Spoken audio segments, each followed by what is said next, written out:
Tonight's going to be covering a lot. It's going to be a lot of information for you guys to process. So I'm going to try not to throw a ton at you when it comes to cardiology. I'm going to maybe, I can't say how long we're going to go for. I'm guessing it's going to be at least 2 hours, 2.5. But there's going to be a lot of information coming at you.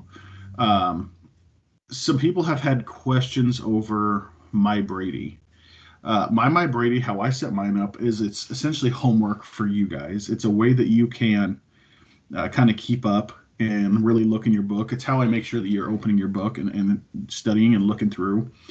My Brady isn't set on a weekly basis. It is basically all that has to be done by the end of the semester. That's essentially my due date to make sure that all these chapters are covered because there's some chapters in here such as like urology and nephrology as far as medical emergencies go that we aren't covering a whole lot in depth.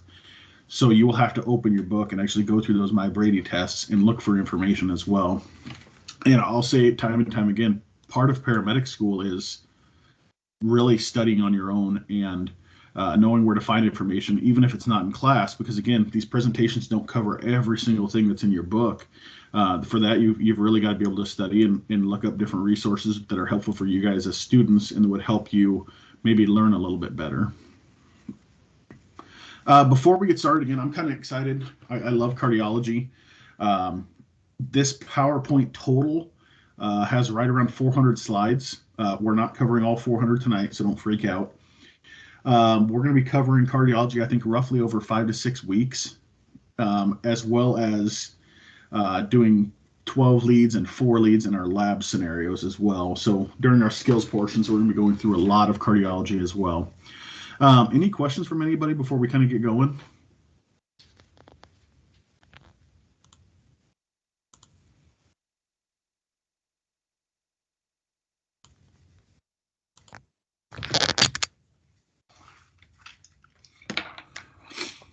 All right, is everybody is able to hear me okay correctly too? At least somebody can. Yep. Yep. All right, let me get my screen shared and we'll get off and away.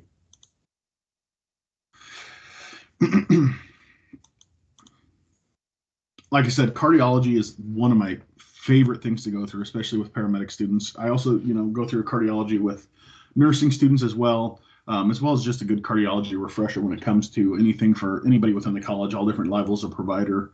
Um, it's fun. Cardiology is a huge part of what we do, a huge part of our medical emergencies. And you think of all the emergencies we go on from, again, shortness of breath to altered mental status to something as simple as respiratory issues can all be caused by cardiac problems.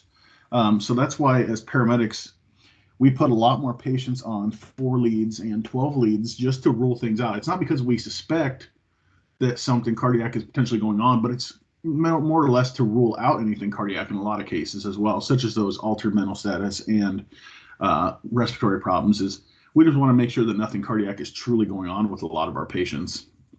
I've included some videos in here that I found helpful when I was going through today and kind of cleaning the slideshow up a little bit, at least the portion we're going to cover today, that I felt like would help you, such as, when we get to circulation of the blood and how that kind of works. There is going to be some stuff in the videos that really isn't, I would say, 100% pertinent. And I'll point that out when we get to those. But as far as learning wise, I'm one of those people that if I can see it or see a diagram or something like that, it's a lot easier for me to remember it. It's not that I don't do a decent job explaining. It's not because I'm trying to, get out of teaching something, but for some people, videos and seeing those illustrations might help you guys a little bit more. And I incorporate that with our lab scenarios again, where we're going to cover a lot of 12 leads and do a lot of stuff in person as well. So getting started, obviously the cardiovascular system plays a huge role, anywhere from shock to low blood pressure due to non-shock reasons, maybe high blood pressure, maybe tachycardia is due to cardiac condition, maybe bradycardia is due to cardiac condition. Like I said, altered mental status. Our body relies on our heart to pump blood effectively. If we are not pumping blood effectively, our body almost begins to shut down, right? If we're not pumping blood effectively, we also aren't getting a good exchange of carbon dioxide and oxygen, so our brain begins to suffer at some point as well.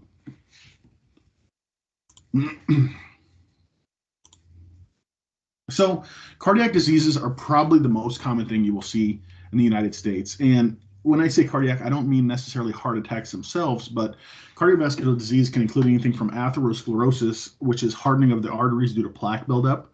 It can be hypertension. It could be congestive heart failure.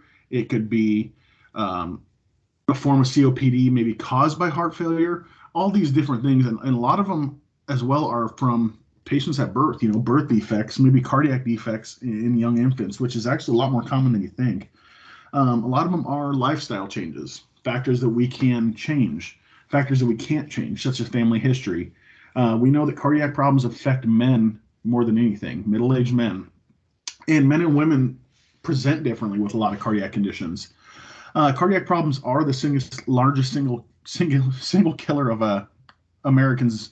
Really, I'd say the people in the U.S. I was looking at statistics today through the American Heart Association, and the numbers rise every year. It doesn't matter how much we get trained, doesn't matter how many people we put in the street.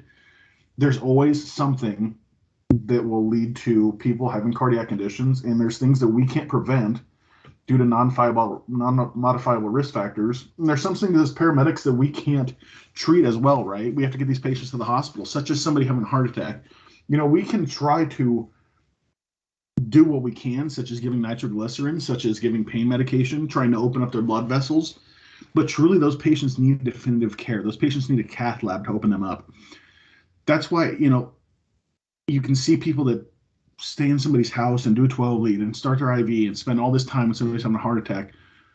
A lot of times they need the hospital. Time is muscle when it comes to heart. The more time we spend with a patient that is potentially presenting with some sort of cardiac condition, the more time that we're really wasting. That's why a lot of times when we notify the hospitals of a STEMI alert, we go straight to the cath lab. We bypass the ED entirely if it's confirmed as a STEMI. So keep that in the back of your mind as well, is that depending on the patients, they could be a load and go. I get it, we're paramedics, but if we've got to do what we got to do to get these patients to definitive care, our job is to treat these patients and get them to a higher level of care, not to play doctor on scene. When we talk about coronary artery diseases, we're talking about something like I mentioned, atherosclerosis or hardening of the arteries due to plaque buildup. And when that happens, plaque starts to build up in our coronary arteries. Our coronary arteries actually supply blood to the heart itself. So the heart is one of the only organs that has blood vessels coming off of it that feed right back into it. So it supplies itself with its own blood to function. Because just like it does pumping blood, it also has to receive blood to be able to work. Think of a car engine. If I take all the oil out of a car engine, eventually it's going to seize up. It's the same with the heart. You have to be able to get the heart its fuel, which is blood. And when we have that plaque buildup, we're reducing the diameter of those arteries. We're reducing the amount of blood that can flow through them.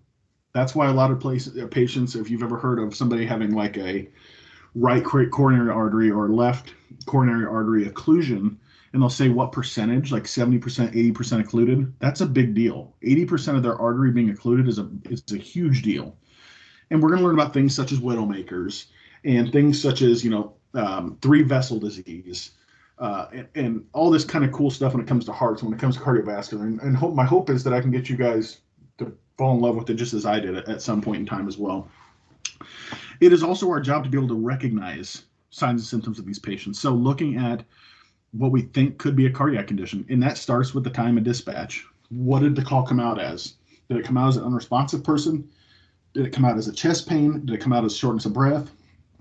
I will tell you, anytime somebody calls with chest pain between the hours of midnight and 6 a.m. that woke them from their sleep, more than likely that's truly a cardiac issue. That's the main time that we see our cardiac arrest patients, is either a loved one woke up and realized that somebody wasn't breathing, or the person called themselves because they aren't feeling well.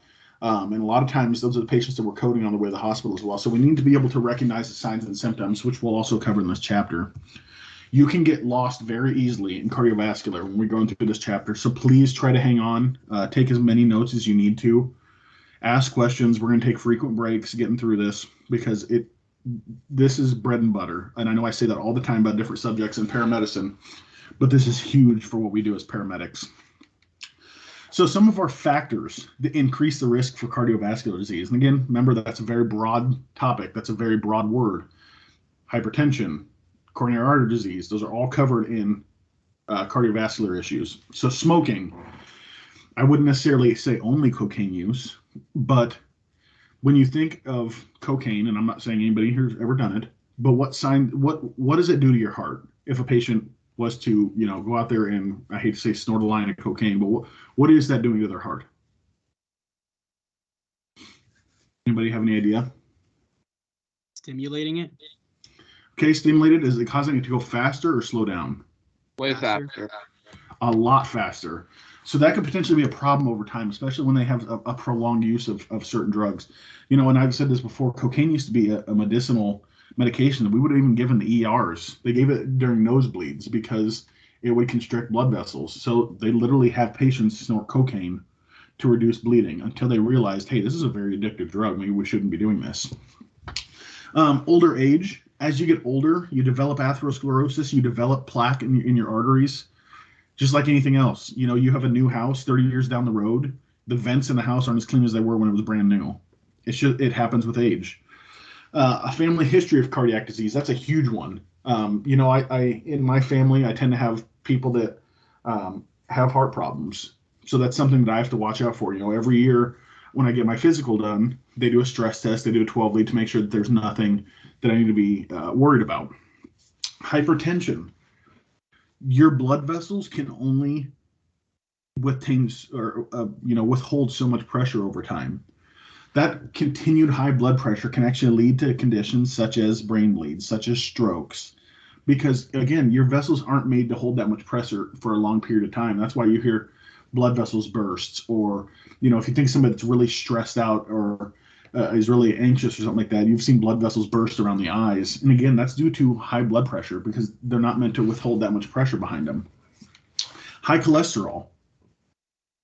That's a huge deal. That's, there's good cholesterol, there's bad cholesterol. High cholesterol can begin that plaque buildup within your arteries, which you don't want. Carbohydrate intolerance. Sure, because your heart needs the energy from carbs to be able to function. It functions off ATP or energy, which is blood and glucose or oxygen and glucose essentially. If you're male, I'm sorry for us guys in here, we're more prone for cardiac problems. It's just how the cookie crumbles, unfortunately. Lack of exercise, as you know, your heart actually, when we maintain a steady increased heart rate to burn off fat or to speed up our metabolism, it's actually good for our heart. It's almost a workout for our heart. That's why Apple Watches, they have all this thing, it's time to stand up. You completed your exercise goal for the day. Whatever it is, exercise is known to reduce cardiac history and cardiac problems in the future. Diet. What you eat plays a big role because remember, high cholesterol can lead to thickening of our artery walls. High fat foods over long periods of time, and again, there's good fats and bad fats. Good fats, eggs, peanuts, almonds, those are all examples of good fats. As to where bad fats are, hey, I'm going to go get a Whopper from Burger King. That's not what they're talking about when they say good fats. Being overweight, not good. You tend to overexert yourself more with basic activities, which lead to an increased heart rate over time, which leads to hypertension over time, which leads to your heart essentially slowing down. And it has to pump a lot harder because you're a lot bigger person. It has to move blood throughout your body system. Birth control pills. They can lead to PEs potentially. That's why it's a risk factor. If you have somebody that's on birth control and they're having trouble breathing, one of the things to consider as well is a PE with those patients because blood clots tend to move around a little bit easier for some reason. Type A personality. Those are anxious people, man. They get you worked up. They're just like on mock Jesus their whole life. So, of course, any sort of condition where your heart rates can be increased over a period of time can cause issues. And stress. Stress is a huge one, and that's one of the biggest things when it comes to our population here in the United States is the stress that we exhibit on our bodies. Not physical stress, but mental stress in itself. Dealing with work, dealing with school. As paramedic students, I think you're stressed for a whole year. I don't know how that's good for your health, but I get it. So stress can also lead to increased risk factors for potential heart attack or potential heart diseases. So again, our job as paramedics isn't just to treat these conditions. We should also be educating people about potential symptoms of a heart attack, about the things that can be caused by a heart attack, about the risk factors of a heart attack. What can people do to lessen that? What can people do to try and change the path that they're on currently? Providing education should be something that we're doing as well, secondary to treating patients, and making sure that we're offering good advice and offering that these patients follow up with their primary care provider in regards to any concerns that they have with any potential heart history or any potential heart concerns. All right, this section, part 1 alone, is a lot of information. I'm going to teach you guys how to read a basic 4-lead. 12 leads, we're going to do probably one of the last things, I'll be honest with you, because I need you to learn the anatomy of the heart. We're going to learn how the blood pumps. I get that that's an EMT thing, but you have to know the basics before you can move on to the more advanced stuff. We'll talk a little bit about peptides, such as your ANP and your BNP, and what those are really doing within the body when your heart's under stress. The rhythms is going to be a big part of it. We're going to look at some arrhythmias. An arrhythmia is anything that is not normal within the heart. And again, I've got some videos which might be able to help you guys. And then please, if you have a question, please ask it during this. And we're going to be covering leads and 4 leads and 12 leads. I know in the hospitals, they don't do a lot of 3 leads and 4 leads. They do mainly 5 leads. Usually it's a brown wire that goes in the center of the chest that takes the place of V1 for those of you that put on 12 leads. If you've ever wondered why they do that, it's just most hospitals do.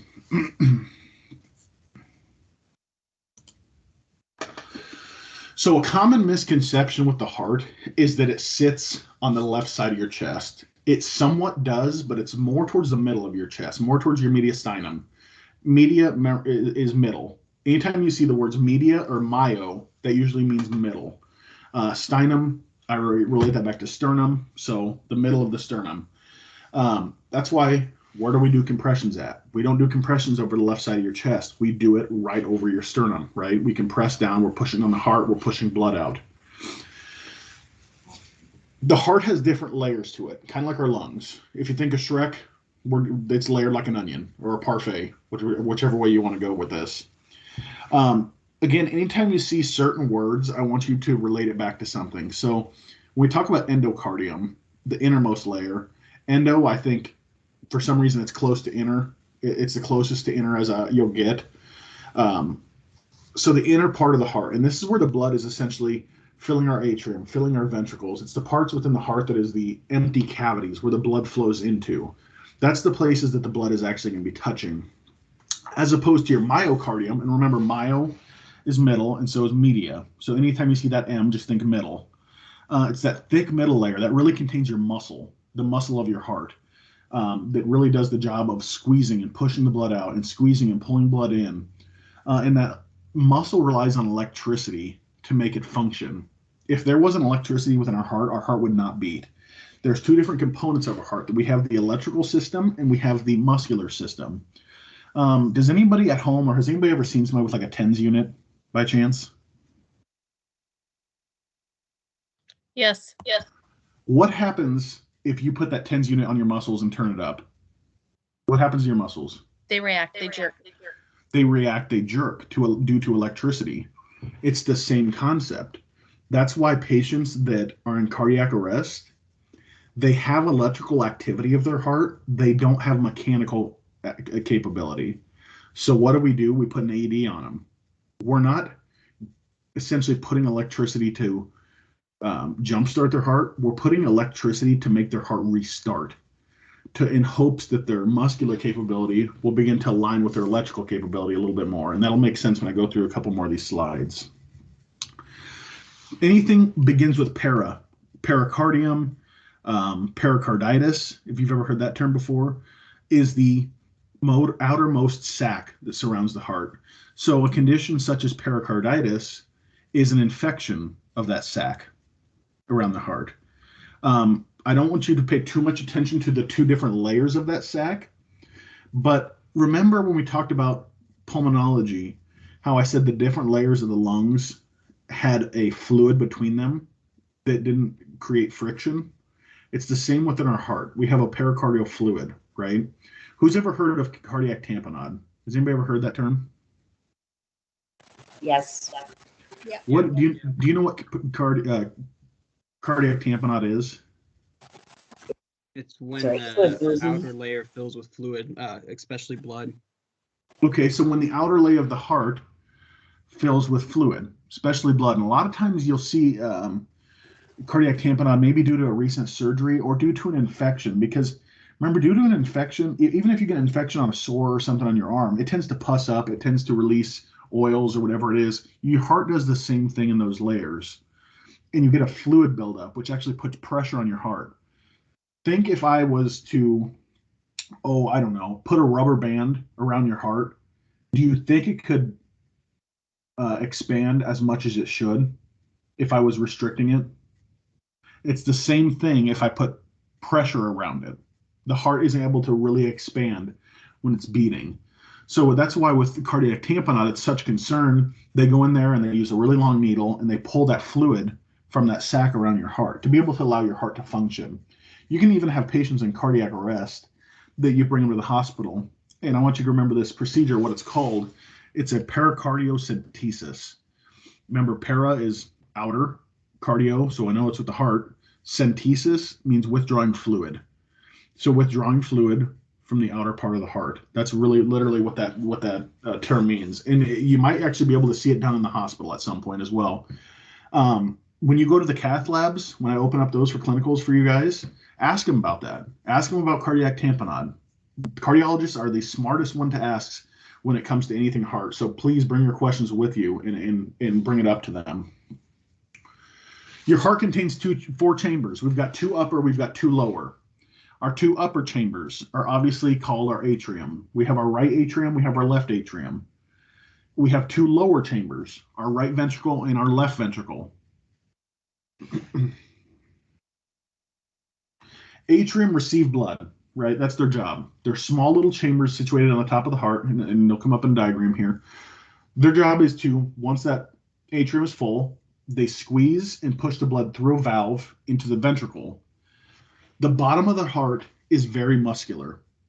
The myocardium on those is really thick. So over time, and let me throw this at you. Your heart can develop hypertrophy. Does anybody remember what hypertrophy is? Enlarged.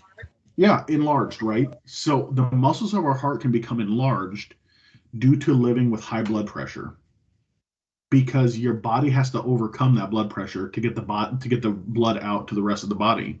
So it has to squeeze that much harder to overcome it, if that makes sense. Just think of a syringe full of water. If I had a syringe full of saline, let's think of a flush. If I was to just barely push it, fluid just kind of drips out the end, right? If I put a lot of pressure behind that plunger, what happens? The fluid shoots out a lot farther. It's the same concept with your heart. It has to build up so much pressure to be able to squeeze, to push the blood out to your whole body. We have different pieces of valves in between our atrium and in between our ventricles. They control when blood flows, when blood doesn't flow. If you ever heard of somebody having to have a valve replacement, it was due to maybe a defect within a valve causing blood to leak. Now, a lot of times we can install artificial valves, or if you've ever heard of this, they can actually use a pig's valve to be able to replace humans' valves. I just saw something last night that the first human in history just received the heart of a pig for a transplant, and it's actually seems to be working out. They're going to monitor it, but that is huge, to be honest, in development of medicine and research in medicine. So a good diagram of our heart. Obviously, we've got our right atrium, which receives deoxygenated blood. Anything in blue means deoxygenated. Anything in red means oxygenated.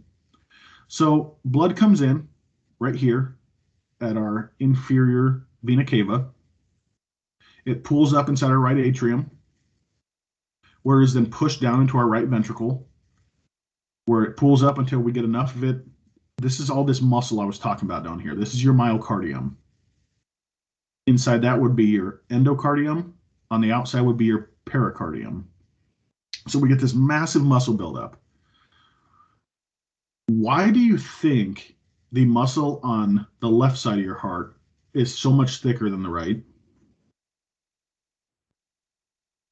So look at the muscle right here where this laser pointer is. Why is this so much thicker than it is on this side?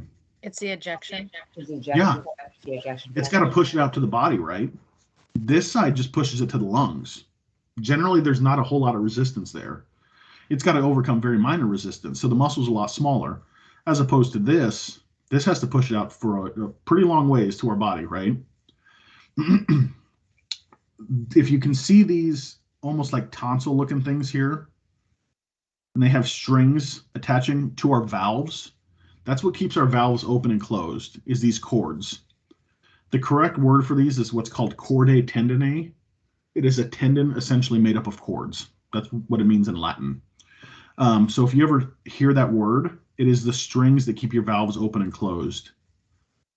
And then the muscles are actually called, these muscles, again, no drew a blank, they're called papillary muscles. So when you hear papillary muscles and chordae tendineae, this is exactly what they're talking about. The muscle, when it contracts, shrinks down and pulls on those cords to open the valve.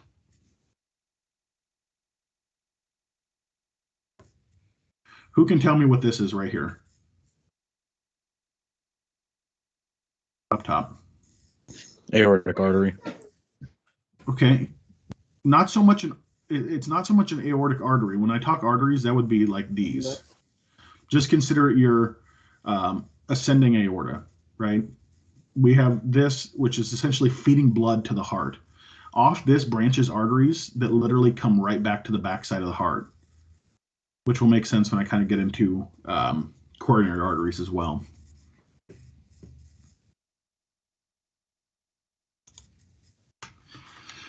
Inside view of our valves. So between our right atrium and our right ventricle, if you look right here, we have our tricuspid valve. I remember because tri has ri in it and ri is right. And then on the opposite side, we have our mitral valve. That's what they look like when they're closed. This is what they look like when they're open. Good example, if you look on the left side here, I talked about our papillary muscles. So if the top left one here where my laser pointer is, that's when it's closed. Muscles are fully extended. Think of if you had your arms outstretched and I don't know, you were holding on to, two pieces of rope, in each one in each hand. And you went to pull down on that rope, you pull your muscles and you pull your arms into you, right? It's the same concept. Because if I look at this bottom picture, those muscles have shrunk down because they've contracted, opening those valves. You following me so far?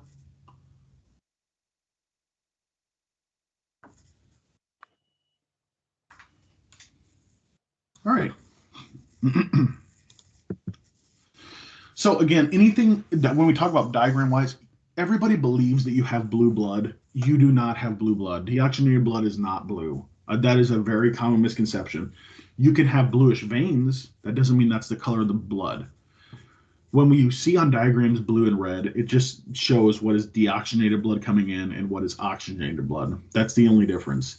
I remember as a child, somebody told me one time that, well, the blood's in my body, it's blue, and as soon as the air hits it, it turns red. And I believed that for years, until I realized it's not. So again, the right side of our heart receives blood, deoxygenated blood, to be sent to the lungs.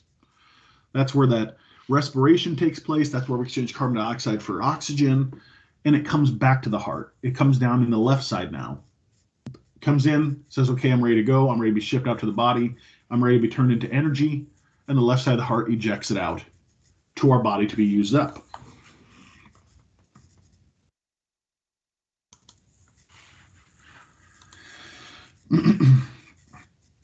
Another example for you, if you want to look at this. This is actually a really good example because it shows your different valves, shows the name of them, shows your papillary muscles, shows your chordae tendineae, your spider webs, as I like to call them, your difference between the muscle. And then right here, bonus points if anybody can tell me what this is. In between the right ventricle and the left ventricle, what is that anatomically called? Intraventricular septum. It is. It's your septum. Yep, your ventricular septum. that divides your right side from your left side. Good job. So this is the crazy part, and this is what kind of freaks people out a little bit. This is the coronary arteries that feed off of our aorta, right? They feed right off the back. Literally, they span all the way to the top, as you can see on the right here.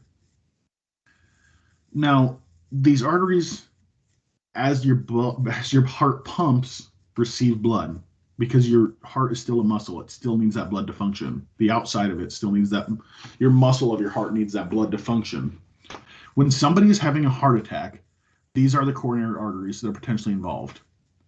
So this is your RCA, right coronary artery. And I'll put a diagram up on D2L that you guys need to, that I'll have you guys fill out, that might help you a little bit as far as labeling wise. And I want you to hang on to it, but you'll have to send me proof that it is complete. So we've got our right coronary artery. We've got our RCA, is what it's called. Branches off. It's on the right side of the body. Goes down. You can see these different little fingers that come off of it.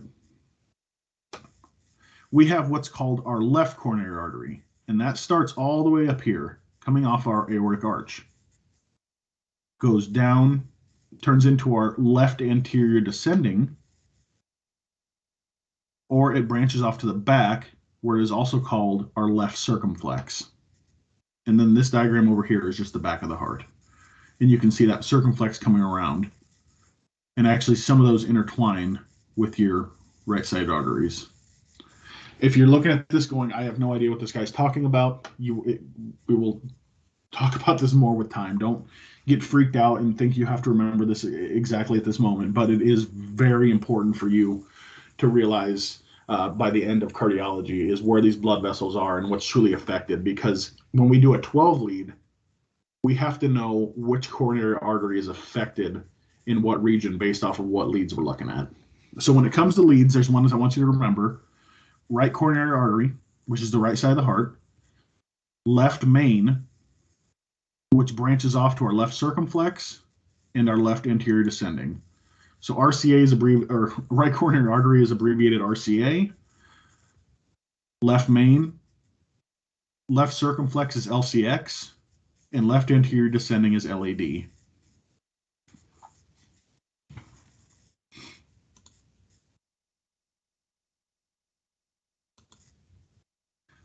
I will get into that when we talk more about heart attacks a little bit. So I've got a video here that I want you guys to watch. I'm going to make sure that, let me make sure that we get sound with our video.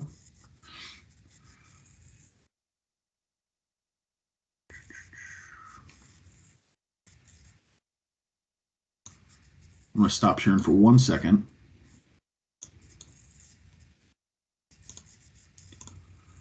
All right, and if you guys aren't able to hear this, please let me know.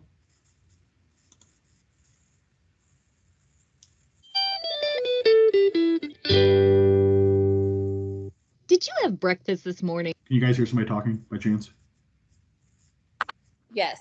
Okay, perfect. And I'm going to skip. Did you ever wonder after you eat breakfast and your food is this? In this short intro video of the circulatory system,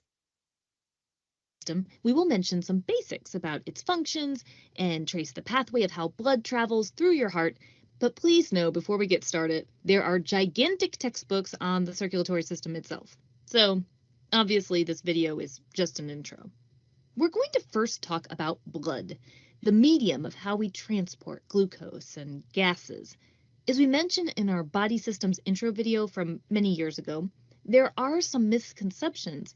Human blood is red, and always red, although the shade of red can vary based on how much oxygen is in the blood. Veins and arteries are often drawn in diagrams as blue or red to show whether they have lower or higher concentrations of oxygen. But that's just how it is used in most diagrams. It doesn't mean the blood or the veins or the arteries are actually that color. Veins that you see under your skin may look blue or green, but that involves the way they appear under the skin, and the reason for this would make a great physics topic, but I digress. Human blood has a lot of functions. It maintains a certain pH, temperature, osmotic pressure. All of this is very important for homeostasis.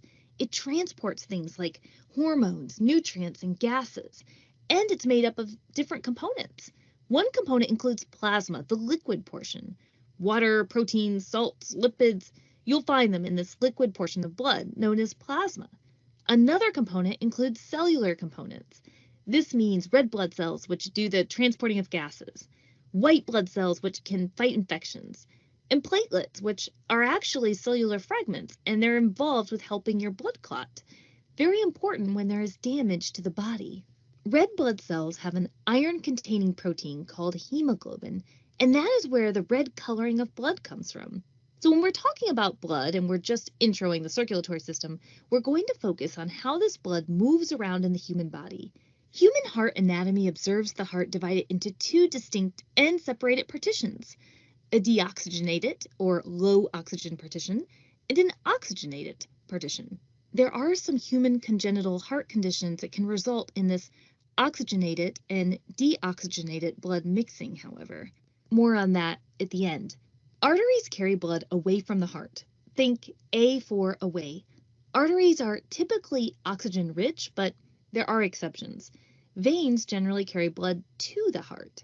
Veins typically are oxygen poor, but there are exceptions. Capillaries are small blood vessels, and it is at the capillary level where oxygen is delivered to organs and tissues and where carbon dioxide will be picked up to travel back to the lungs. So looking at this heart, the right side, and that's the person's right, so for you it will look opposite, pumps deoxygenated blood, and the left side pumps oxygenated blood. We can also see four chambers, the right atrium and right ventricle, and the left atrium and the left ventricle. I like to remember that A comes before V in the alphabet, so that helps me remember the A's for atria are at the top of the heart, V for ventricles are at the bottom of the heart. Atria also have thinner walls than the thicker walled ventricles. The heart also contains valves, which we'll see when we get to tracing the pathway of blood. The valves are one-way structures that help separate the chambers and also prevent backflow of blood. Ready to take the adventure of a lifetime? An adventure tracing the pathway of blood through the heart? We're going to start with blood that is in a human toe. This blood is deoxygenated. It needs to get to the heart so that it can be pumped to the lungs to pick up oxygen and then be spread throughout the body. It's going to get there through the vena cava, inferior vena cava to be specific, as the superior vena cava is above the heart. The blood enters the right atrium.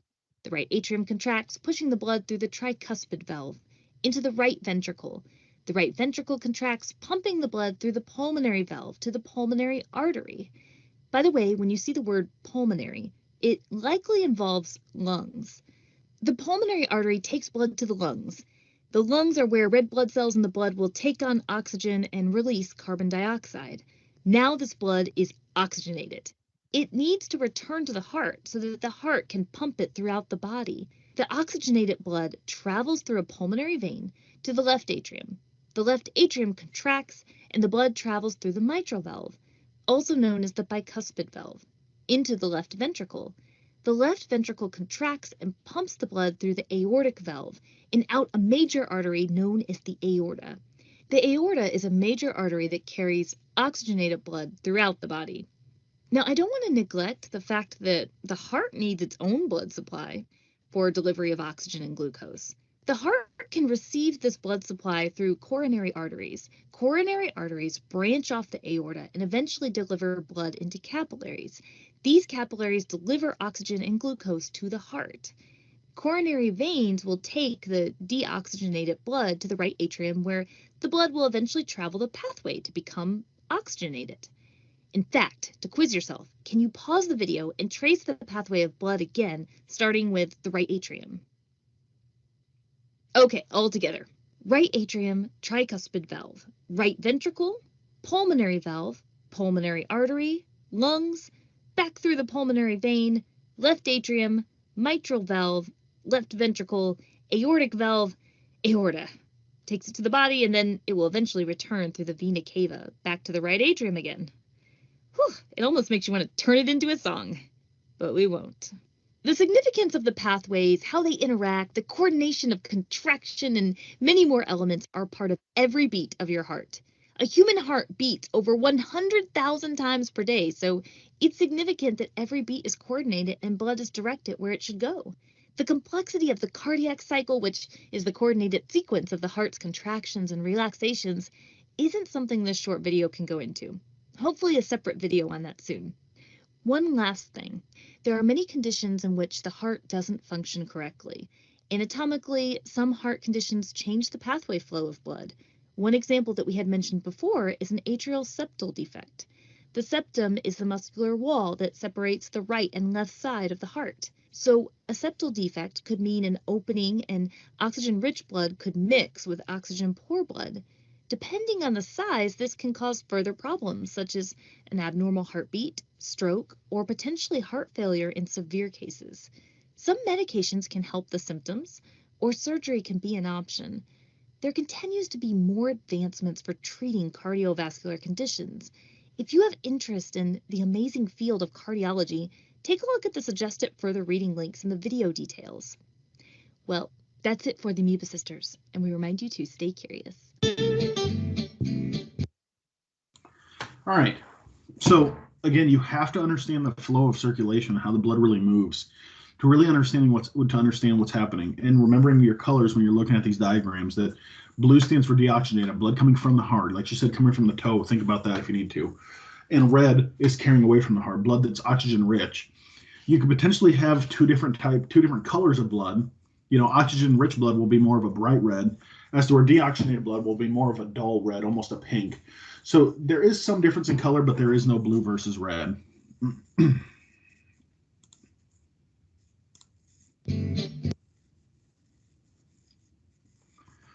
Now, there are different, if our heart has different layers, our lungs have different layers, our arteries surely have different layers as well, right?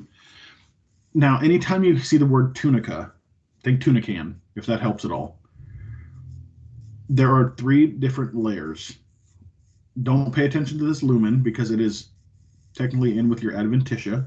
So if I said intima, what layer does that sound most like? Inside. Inner. Yeah, use the IN for inner or inside. It's the most inside layer. Tunica media, and remember, anything with media, myo, is Middle. what? Middle. And then adventitia is the odd one. That's the one you really don't have to remember a whole lot. That's the outside. When I think adventitia, I think adventure. To go out to adventure, you really have to go outside. So that's the outermost layer of the artery. The larger the diameter, the greater the blood flow. That's the same about any pipe that we think of. Think of an IV catheter. What's going to flow more fluid, a 24 gauge or a 14 gauge? It's the same concept. The thicker it is, the more diameter it has, the more you can flow through it. Hence why in trauma situations, we opt for a bigger needle for fluid replacement or blood replacement.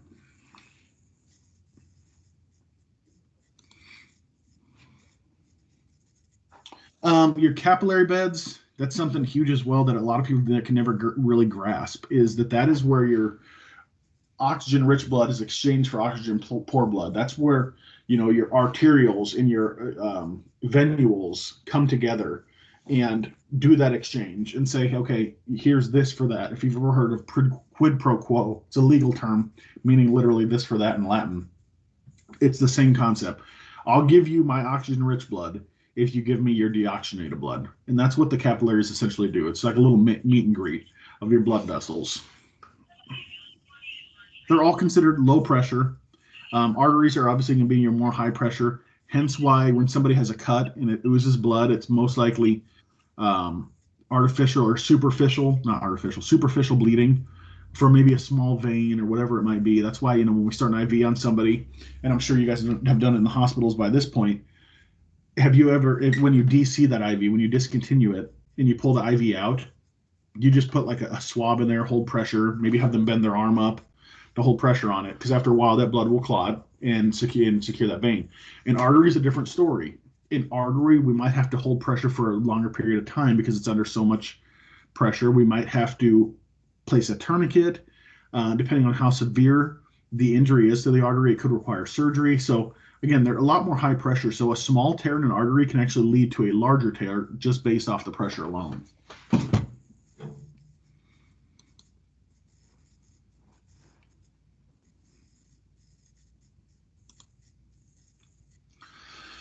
So the top part of our heart our right atrium and our left atrium. If you have trouble remembering if the ventricles or the atrium are on top, think atria for attic. Attic is always on top of a house. Atrium is always on top of the ventricles. When they squeeze at the same time. So my right atrium will contract and my left atrium will contract at the exact same time, pushing blood down into my heart. Doesn't make sense for them all to work simultaneously. That means we'd get a heartbeat like once every, I don't know, 2 seconds or something like that, or 2 milliseconds, whatever it be. Our heart rate would be like 200 resting if that was the case. So they both contract at the same time, either pushing deoxygenated blood into the right ventricle or oxygenated blood into the left ventricle. And it's the same with our ventricles. They are going to contract at the exact same time. Hence why we see certain things on EKGs or ECGs, whatever way you want to say it, when we get to that point, when we're looking at a complex, when we're looking at what's truly happening within that complex. If you've ever looked at an EKG or an ECG and said, I have no idea what that is, or you're just mind blown by what really you're looking at, you'll be kind of mind blown that each one of those lines has a purpose, and each one of those lines that you're looking at is part of the heart doing something mechanically.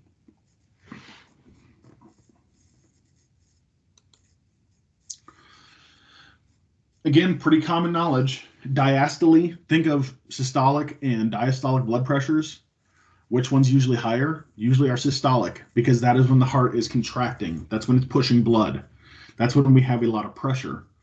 Diastole is the heart at rest, when the heart begins to relax, which we can also see on an EKG tracing. So when you think systolic, high blood pressure, diastolic, more relaxed, it's going to be a lower pressure, right? The volume with each stroke is the amount of blood that is ejected from the heart with any given contraction.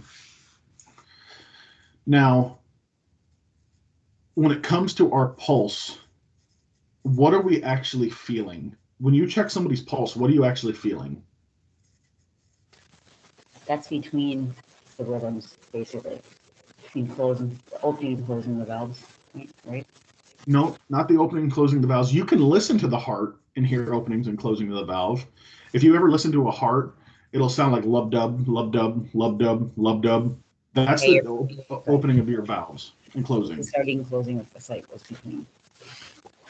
You're really feeling the rush of blood, the pressure with each contraction when you're feeling for a pulse.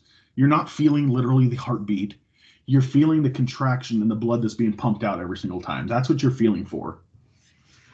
I mean, it doesn't make sense that you'd be feeling for a pedal pulse in somebody's foot and feel their heartbeat. No, you're feeling the pressure of the blood coming down to that region. And that's how we were able to count what we're correlating their heart rate back to. So when we talk about stroke volume, so how much blood is ejected with one cardiac cycle, there's some factors that come into play here. Preload, so how much blood is coming into the heart. If I have somebody in a severe trauma that has a lot of blood loss, I'm going to have a reduced preload because I don't have as much blood coming into the heart as there should be. Cardiac contractility, how well is my heart squeezing?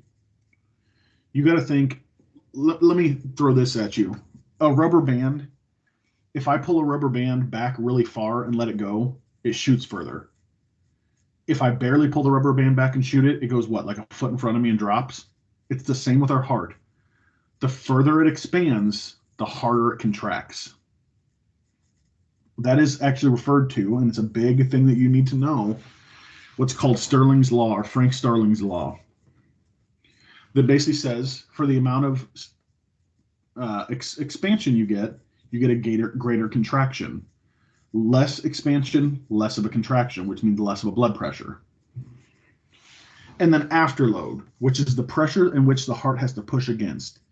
So in cases of people with, restricted arteries due to plaque buildup, their afterload is going to be a lot greater because their pressure in their vessels is a lot greater. So their heart has to work that much harder to overcome that to get their blood out to the heart.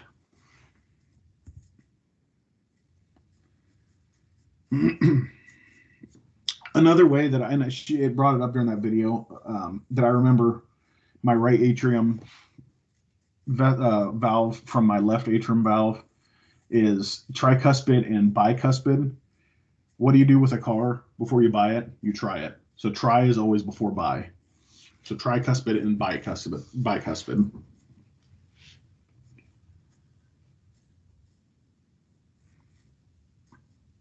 And there you go, your Starling's law.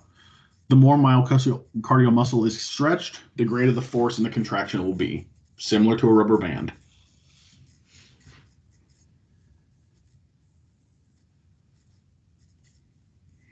When we talk about cardiac output, we're looking at how much blood is being pumped out of the heart within that 1 minute cycle. How much blood is being moved in 1 minute. How we figure that out is we can take stroke volume times heart rate. That is the equation for figuring out cardiac output. Stroke volume times heart rate. Well, if your normal average stroke volume is 700 and your heart rate is 60, what does that give me?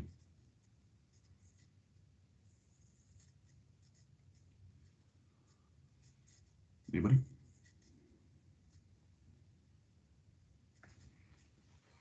I'm sorry, can you repeat that quick? What's 60 times 70? So heart rate is 60 times stroke volume is 70. 100. Isn't it? 4,200. 4,200.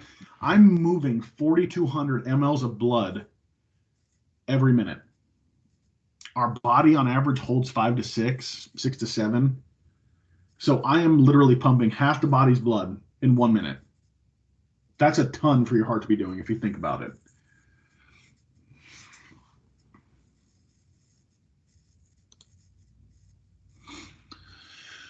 Now, we might remember some of this stuff from pathophys, which is our sympathetic and parasympathetic systems and how they work. So if I have something that acts on my sympathetic system, what is it doing to my heart rate? Increasing. Increasing my heart rate.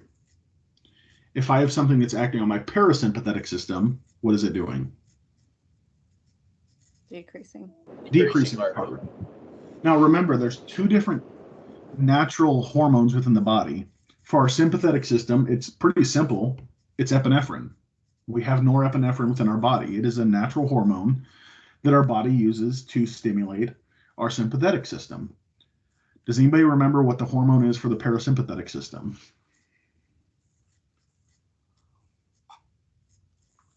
Acetylcholine. Acetylcholine. I remember that because I want to calm somebody down. Succinylcholine is a paralytic. It slows the body down. Acetylcholine, pretty similar. They sound very much alike. That's how I remember it. So one will speed everything up. One will slow everything down. Remember, sympathetic is your fight or flight. Parasympathetic is your rest and digest. So stressful situations such as, I don't know, say you're walking across the street, a car comes out of nowhere, honks its horn, your sympathetic system kicks in. Either you look like a deer in the headlights and freeze, or you take off running. That's your parasympathetic system kicking in. Your parasympathetic system, you get home after a long day at work, you go sit on the couch, you relax, you start to unwind. That's your parasympathetic system kicking in. Naturally, with your sympathetic system, your eyes will dilate because they want to see everything coming at you. Your blood vessels will constrict, increasing blood flow to all your organs.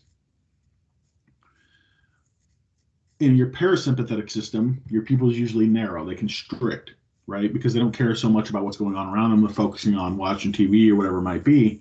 And your blood vessels generally relax because there's no reason for them to get all worked up at this point. They're calming down. This should be nothing new as well, but we do have different types of receptors. We have our alpha receptors. Does anyone remember what our alpha receptors do? It's right there in its description, if not. If I have a medication that works on my alpha receptors, what is it doing? Constricting. Bingo. It's constricting my blood vessels. It's vasoconstricting. Beta 1, anything with beta 1 properties is increasing my heart rate. Remember, one heart. Anything with beta 2 receptors is working more on my lungs, bronchodilation. I have one heart for beta 1, I have two lungs for beta 2.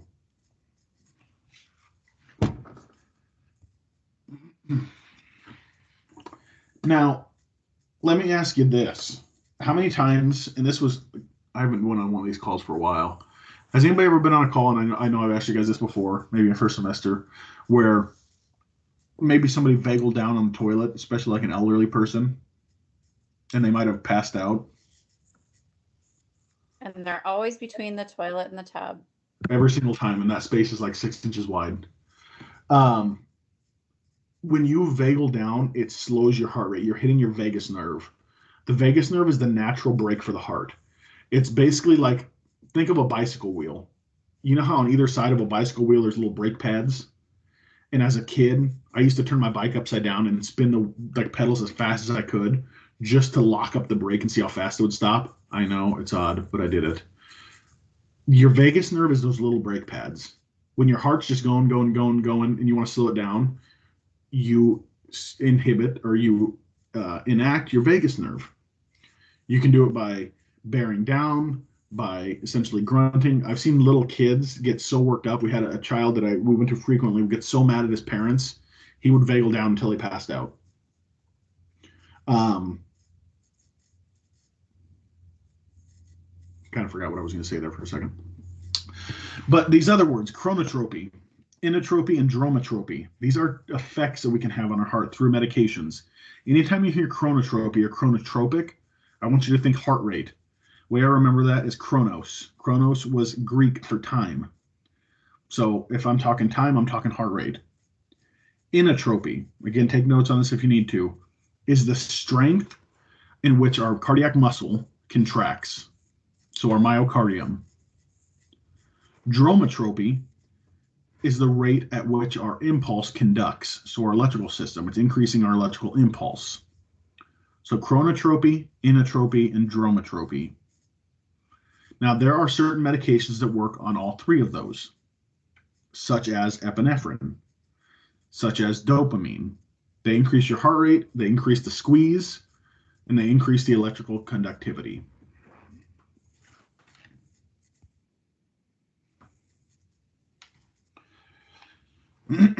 So our heart is also an organ, an endocrine organ, if that kind of makes sense, because it releases certain hormonal peptides, such as ANP and BNP. And I'm not going to talk a whole lot in depth about these because I don't want you guys to get too lost in what ANP and BNP is. But the greater the stress on our heart, the more of these peptides that are released. And it basically tells our body, hey, the heart's in distress. I need you to perform this action. That secretion is basically like a little tattletale saying, hey, something's wrong with the heart. I need you to fix it.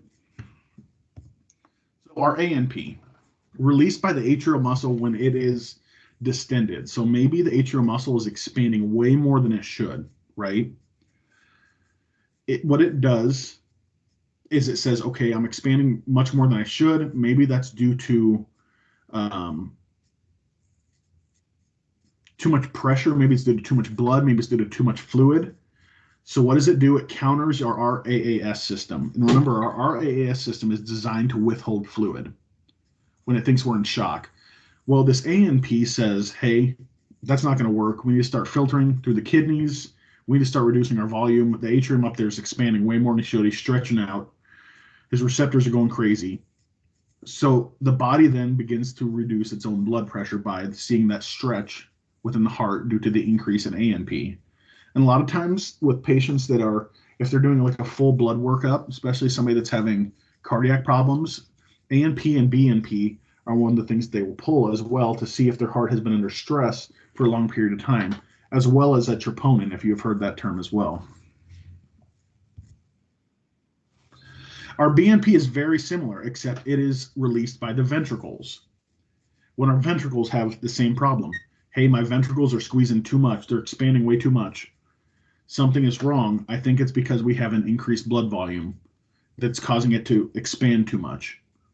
So what does the body do? It says, hey, start filtering blood, start filtering out waste. We need to get rid of some fluid. Some things aren't right here.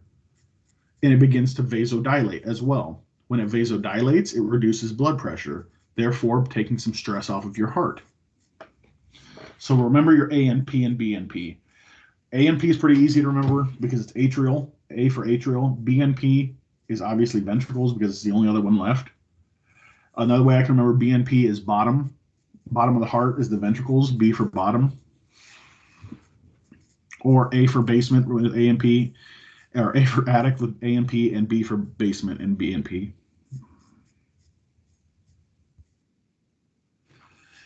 All right, let's take a 8-minute break. 7:10 is when I want you guys to come back here.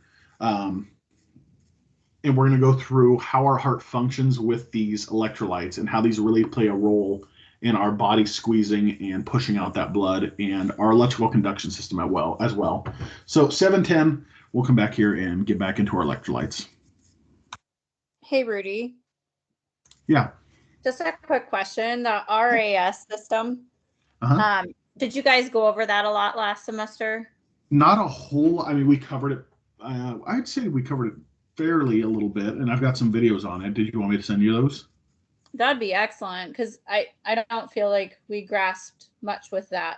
Yeah, absolutely. That'd be great. Send me an email reminding me, and I'll get them sent over to you. Okay, thank you. Yep.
Rudy just called me. He's wanted me to let you guys know his computer's updating, so he's going to be a little late.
All right, I apologize about that. I don't know what happened. My computer decided to do an update in the middle of class.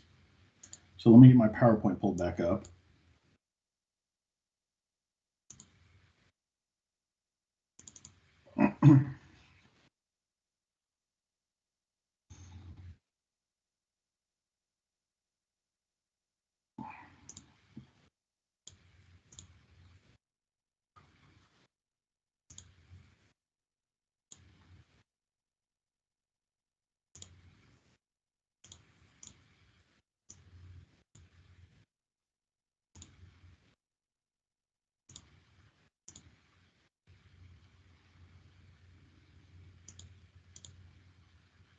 All right, you guys still able to see this now?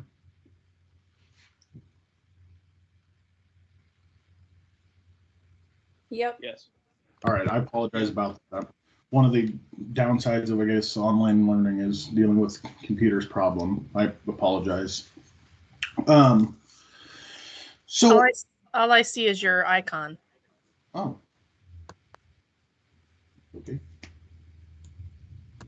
Looks good, but Does anybody else see the PowerPoint?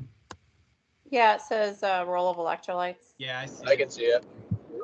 Yeah, I see it, the PowerPoint. Okay. It must be something with, I'm not sure, like if it's your settings or if you need to try to hop back out and get back in. But there's a reason this is recorded, is if we miss something, you can always scroll or go back through it and get to that point and then just hit replay and you hit that minute or two or something like that. So our heart really needs electrolytes to function. And when I talk about the functioning of it, I'm talking about the electrical portion of the functioning. So our heart really develops these electrical beats with the big ones are sodium, calcium, and potassium. So we have extracellular fluid, which is very very sodium rich, and we have intracellular fluid within these cells, which is very potassium rich. So what happens to make an electrical charge is these channels open up, allow sodium to rush in and push potassium out. What this does is it makes our cell more positively charged. So we go from a negative charge to a positive charge. Big thing I want you to remember is sodium rushes in, potassium rushes out. Easy way to remember how that sits is I always say K in. K is potassium in the elements, the periodic table of elements. And I say Na out. Na is sodium. Na is sodium. So when I say Na out, that means that it is the chief extracellular ion within the fluid. So we move from negative to positive and create an electrical charge. It is what's called your sodium potassium pump. Now, for our electrical impulse to truly fire, that's how we have to be able to have electrolyte that are within normal limits. That's why patients that potentially have electrolyte imbalances, maybe they're sodium rich, maybe they're potassium rich, can be put into certain cardiac rhythms, is because the electrolytes aren't functioning like they should, or we have too much of a certain one. Calcium works by strengthening our cardiac muscle. So a myocardium. If we don't have enough calcium, then it isn't able to carry that electrical charge through the muscle of our heart. And this electrical impulse really starts around the level of the right atrium. We have something called the SA node towards the upper right atrium, and that's really where this charge begins. And again, it goes from negative to positive. Quick little video here kind of displaying that are two different types of ions. We have our inside, we have our outside, we have our potassium in, we have our sodium out. The channels are activated by energy, so glucose and oxygen, and they do this, gosh, tons of times a minute, just to be able to create those electrical impulses, those EKG blips that you see, those QRS complexes that we see on an electrocardiogram or an EKG.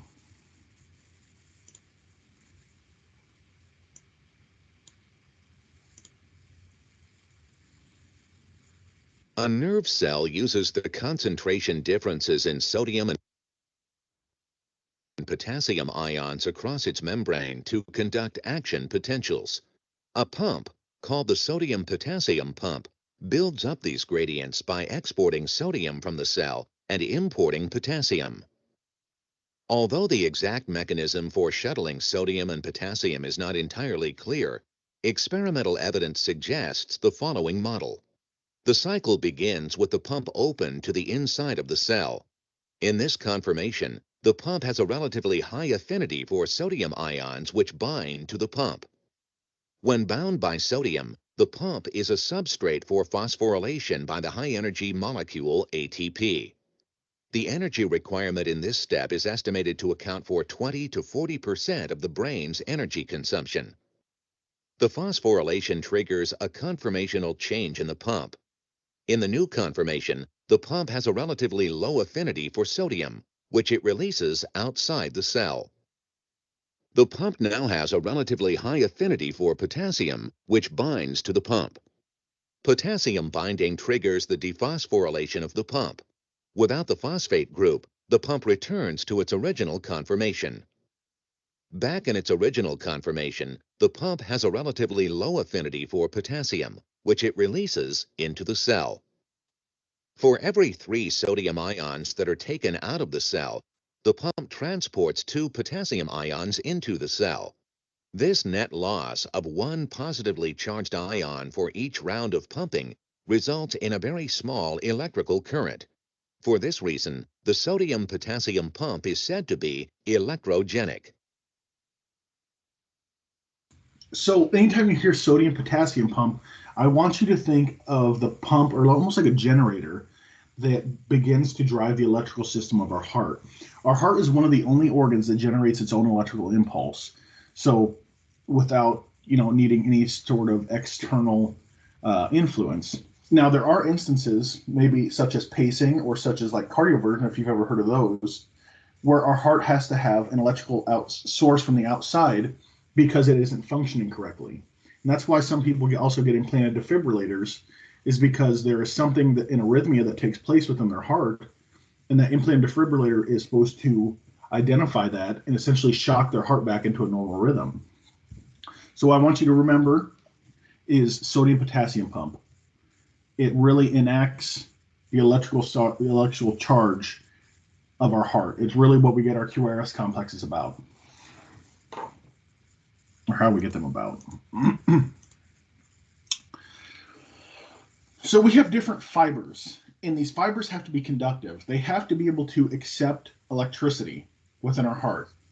They have to be able to take that electricity and expand it throughout our cardiac muscle for our heart to function. Remember, our cardiac muscle, so that bottom part of the heart where the ventricles is, really has to be accepting of that electricity. And just like a TENS unit, when you put, electrical pads and turn the amperage way up, or think of like when somebody gets tased, what happens is their muscles contract and they lock up. It's very low voltage within our body, but it causes the ventricles to contract. It causes them to squeeze. There's something called within our heart, and this is how our cardiac cells function, something called syncytium. What syncytium means is that one cell essentially becomes excited, and it has a lot of influence on the other cells. So this one cell becomes really excited, and think of like a DJ in a club. He's in there doing his thing. He's in the DJ booth. He's making noise. He's putting music out. People start to become excited, right? They start to dance. They start to have a good time. It's the same with our cardiac cells. There's one cell that gets excited, and the others follow suit. The others absorb that electrical energy until eventually that electrical energy travels down our heart when it comes to excitability.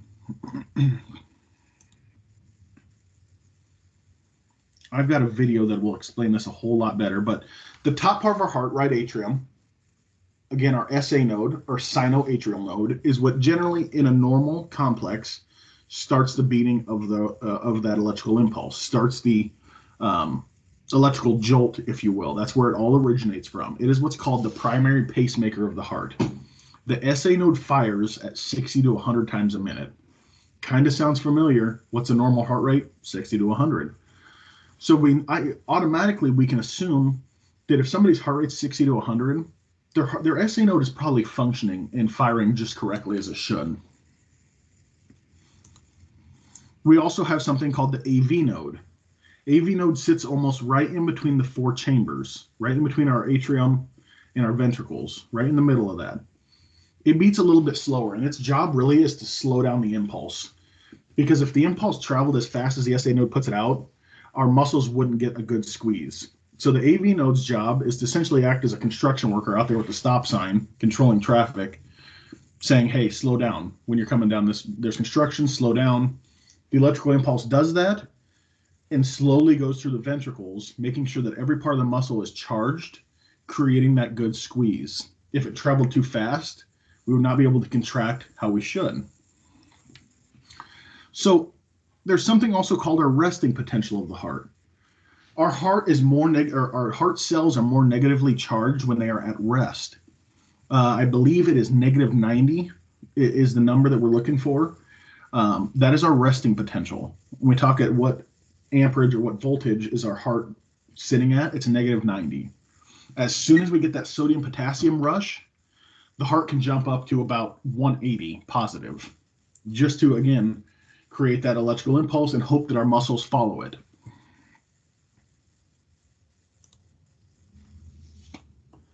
So whenever I talk about a heartbeat, or think of a lightning bolt traveling down the heart, that's what's called depolarization. Depolarization is the act of that electrical impulse traveling down and firing. There's another word, repolarization. Repolarization is when the heart really resets. That's our electrical system resetting and saying, hey, okay, I got to kick the sodium potassium cells back to where they normally are, and we're going to try this all over again. So we reset, we do it all over again, so we depolarize again, and then we repolarize, we reset, and then we depolarize, we do it all again, and that's how we generate electrical impulses. We do that 60 to 100 times a minute.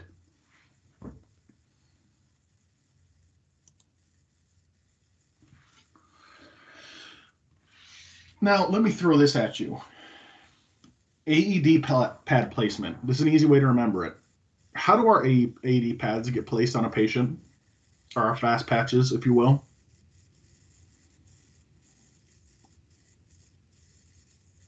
Where does the top pad go? On what side of the body? Right. Upper, okay, so upper right chest. Where does the other pad go? Lower left. Left. You know what's weird is that is the exact way that our heart fires. The top right shoulder is negative, and the bottom of the heart towards the apex, which is your bottom left, is positive.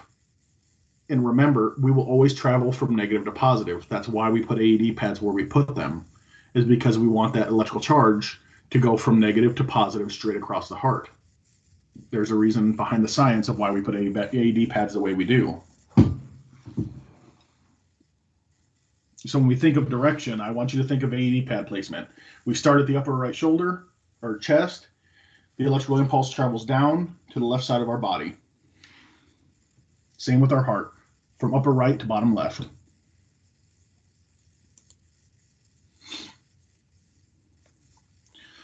So excitability is how our cells respond to that syncytium, right? One cell gets excited, the rest of them get excited. That's what excitability is.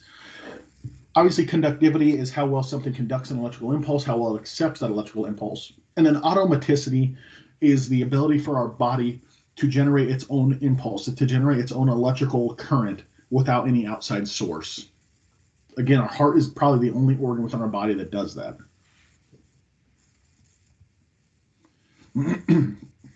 So I told you that we have an SA node up towards the right atrium. We have an AV node in the middle, right between our four chambers, that are connected with something called internodal pathways. I want you to think of those as highways. It is not a straight shot, and I've got a video on this that'll show you a diagram. It is not a straight shot from the SA node to the AV node. There are different routes to get there. It's almost like a fail-safe. If one of those routes fails, there's other routes for the electrical impulse to travel. So here, let me get my laser pointer. Our SA node, our primary pacemaker, that's where the electrical impulse originates. So let's call this, actually, let me do a pen. This is negatively charged. This is positively charged. So the electrical impulse starts here in our SA node, generates, we get excitability. One cell gets excited, the rest of them get excited. The excitability travels down these internodal pathways. I got a little crazy with the first line. Into our AV node, which is right where I'm circling now. And remember, the AV node's job is to slow down the impulse. So the AV node sees this electrical current incoming and says, hey, slow down. You've got a lot of work, a long ways to go. Conserve your energy. From there, we go a lot slower down through these part of our ventricle. Now, this will seem really common, especially been in EMS for a little bit. You might have heard this term. These are what's called bundle branches. So people that have bundle branch blocks isn't a mechanical problem with their heart. It is an electrical problem with their heart. It means that one of these pathways has a block of some sort. So the electrical impulse isn't traveling like it should, which when we get to bundle branch blocks, probably next week, will make a ton of sense when I start talking about it. So again, these are our bundle branch blocks. And then we have these little hair-like structures down here. If you look throughout our muscle scattered, think of them as different electrodes. Their job is to spread that electrical charge all through our muscle to create the contraction of our ventricles. The electrical charge spreads between our left bundle branch and our right bundle branch, causes our muscles to contract when the electricity hits it, and therefore we pump blood. Those little fingers, those little electrodes, those little hair-like structures are what are called Purkinje fibers.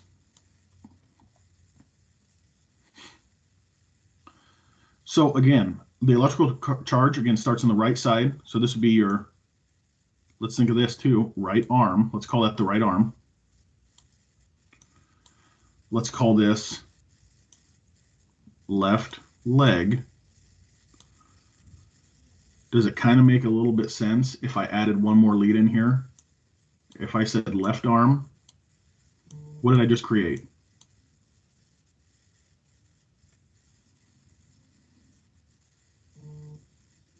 Let me throw this at you. One, lead. 2, 3. Absolutely, that is your 3 lead. You are viewing the heart as a total with a 3 lead. That's why we put those leads in that direction, because we want to look at the electrical impulse traveling here. And then this is actually, lead 2 is actually the camera. So it oversees, it looks both ways and oversees that electrical impulse. That's why if you ever look at a cardiac monitor and it's on a 3 lead or 4 lead, it's always in lead 2, because that's how we look at the heart. That's why we have the best amplitude to look at what's going on within the heart. Is anybody's mind blown yet? I love this stuff.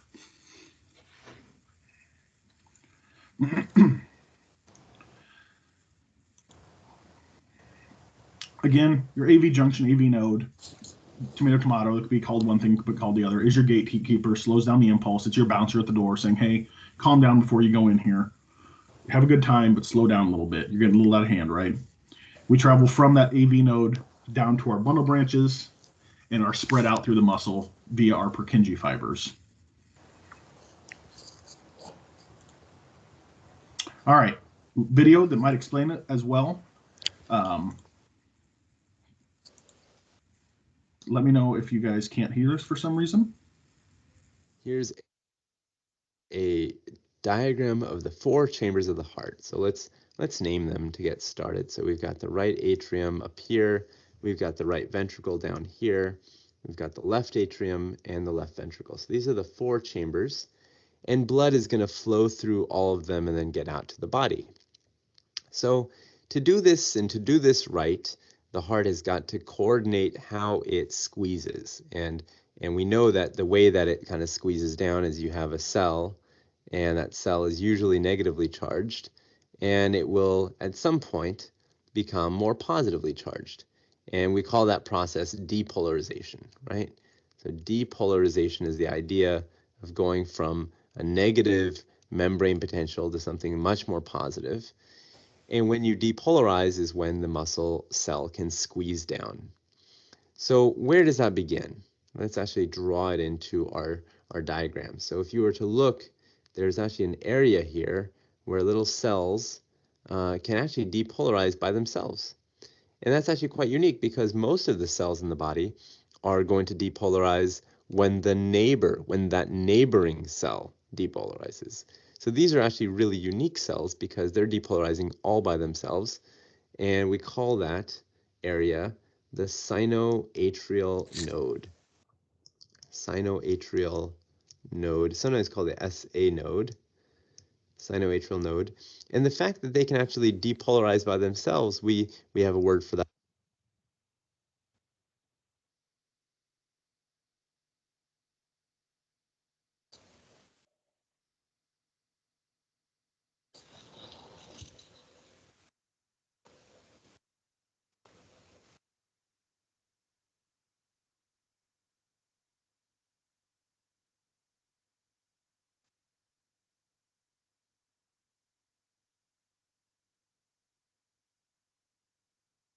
Sorry, I was talking. My damn mic was muted.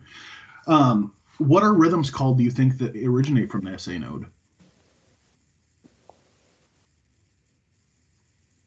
If I give a report at the hospital, I tell the nurse, hey, here's their vital signs, here's their history. I had them on a 3-lead during transport. The patient remained in a sinus rhythm. When I say sinus rhythm, I mean a rhythm originating from the SA node. And I can tell that by looking at a 4-lead, which I'll get into here shortly with you guys. But anytime you think sinus, if you've ever heard that before, or sinus rhythm, sinus tach, sinus Brady, that's because it is still originating from the SA node. That too, we call it automaticity. Automaticity. So it just means that they can kind of automatically depolarize without having a neighbor do it first. So once they depolarize, what happens after that? Well, when these cells depolarize, they're connected through little gap junctions to the neighboring muscle cells. And so they're going to start sending out waves of depolarization in all directions. And so it's almost like going to a football game and watching the waves start. You know, it just goes on and on and on. And so all of the neighboring cells are going to start depolarizing as well. And that orange arrow is moving kind of slowly, right? That depolarization wave is moving kind of slowly relative to how fast it could be moving if it went through a specialized band of tissue. So this band of tissue that I'm drawing, this blue band, is almost like a highway compared to that orange arrow, which is like a little road. And that highway is going to take that same depolarization wave over to the other side, over to the left atrium. And all of these cells begin to do the same thing. They start depolarizing as well. So you get depolarization happening both in the right atrium and the left atrium in a coordinated way. So it's happening all very, very evenly. And this band or bundle is called Bachmann's bundle. So it's like a little bundle of tissue, right? So it's called Bachmann's bundle. So now we've named two things, the sinoatrial node and Bachmann's bundle. And actually, just like Bachmann's bundle, there are actually a few more little bands of tissue, almost like little highways, that take that signal down to another node called the atrioventricular node. So this right here is the atrioventricular node.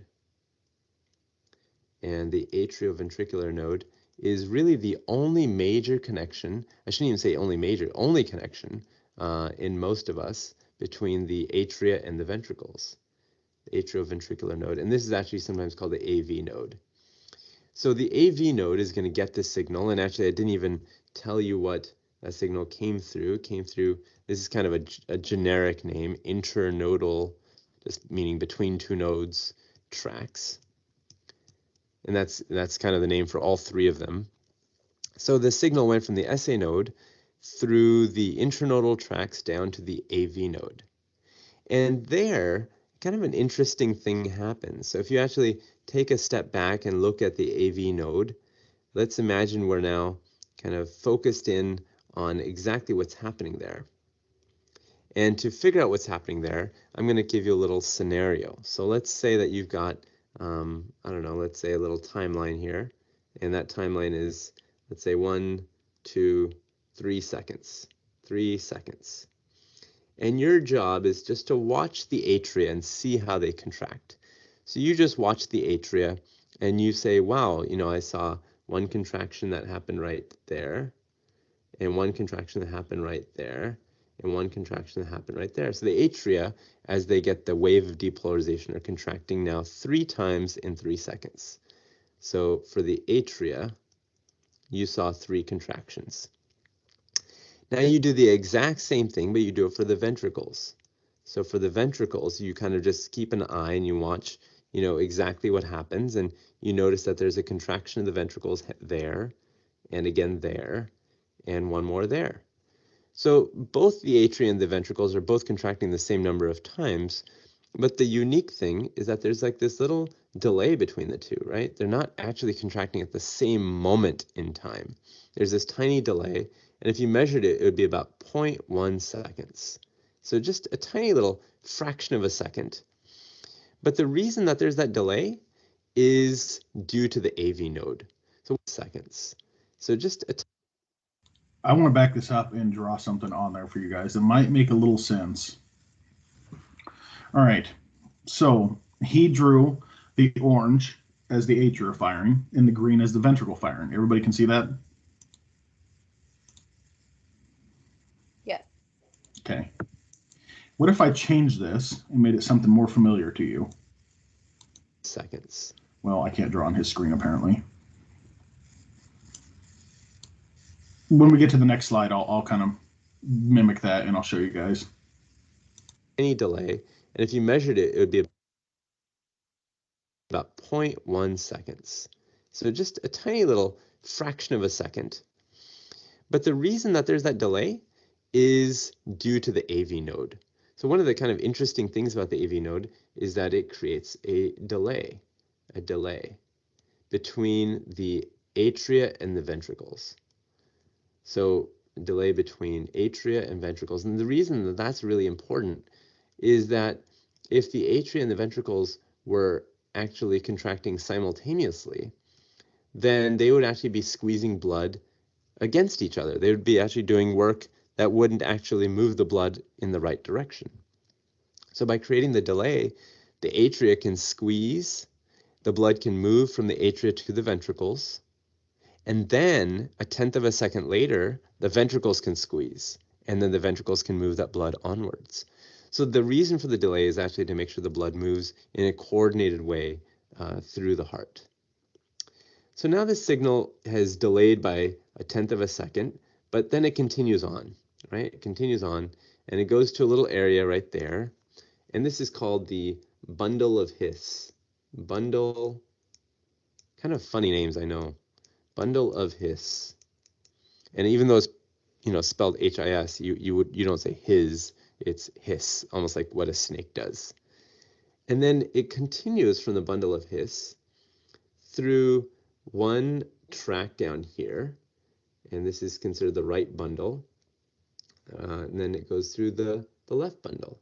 And actually the left bundle splits. There's like a forward part that goes up to the front and a part that goes to the back. And I'm going to draw the back part kind of dashed like that. So this is called the left posterior, because posterior means back. Posterior fascicle. And this is called the... I don't want you to remember your fascicles as far as posterior on left or right. Don't pay attention to that right now. I just want you looking at the bundle branches themselves, the left main bundle branch and the right main bundle branch. Left anterior, because it's coming forward. Anterior fascicle. And you got to kind of imagine that it's going forward and back, because obviously in 2 dimensions, it's hard to show that. And then this is just called the right bundle. And actually, just so you're not ever mistaken, this part right here is called the left bundle, where it's still combined and it's not broken into the 2 fascicles. So you have the left and the right bundle, and then the left bundle splits again. And then all of the fibers get really kind of split up here at the end. And these are called the Purkinje fibers. And it happens on both sides.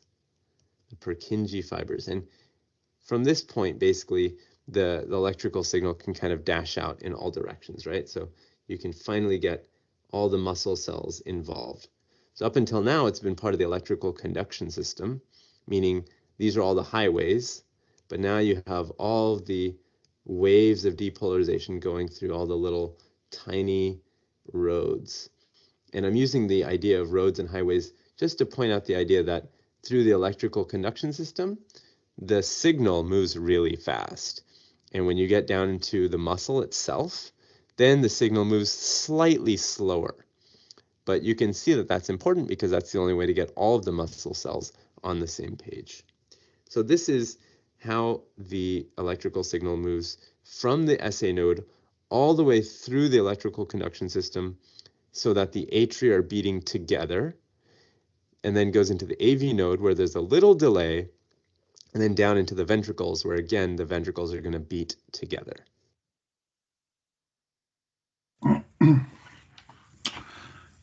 The reason I don't want you guys to remember fascicular blocks or fascicles is because that's not really covered in the paramedic curriculum. It's more of a critical care standard. So when we talk about the bundle branches on the back of the heart, I wouldn't pay attention to those. We could just branch it out into left main and right main. So I said I wanted to draw something for you guys, which I do. And it's going to be very similar to the line that he drew. Not as straight, apparently. So he had 3 markers, right? One here for your atrium firing. We'll make a shorter one for your ventricles so you can identify it. And there's a delay in between them, right? We'll do the same thing over here. Atria firing, ventricles firing. Everybody understand that why the ventricles fire after the atria? Because the blood has to fill, the impulse is slowed down, then the ventricles squeeze. Everybody understand that? Well, let me put it into something you might understand a little bit easier. Okay, there's my atrium firing.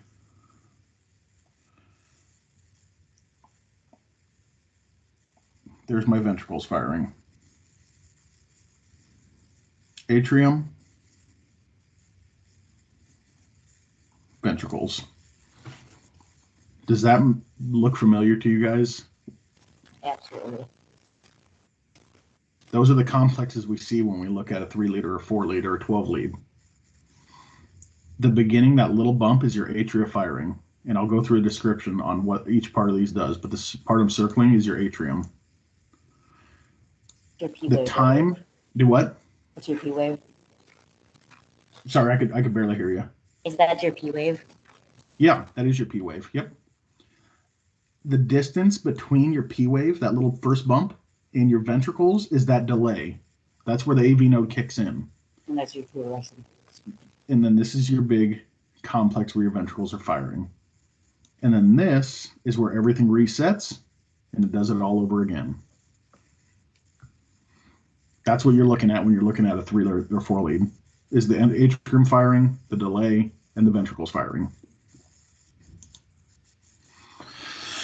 So when we do a 3-lead or 4-lead on somebody, there can be causes of artifact. And if you don't know what artifact is, if it's a straight line and it looks like this, and then you see maybe a wave and then that doesn't mean something's wrong with their heart. It could be artifact, or sometimes you might see it like be really shaded in like this instead of a flat line.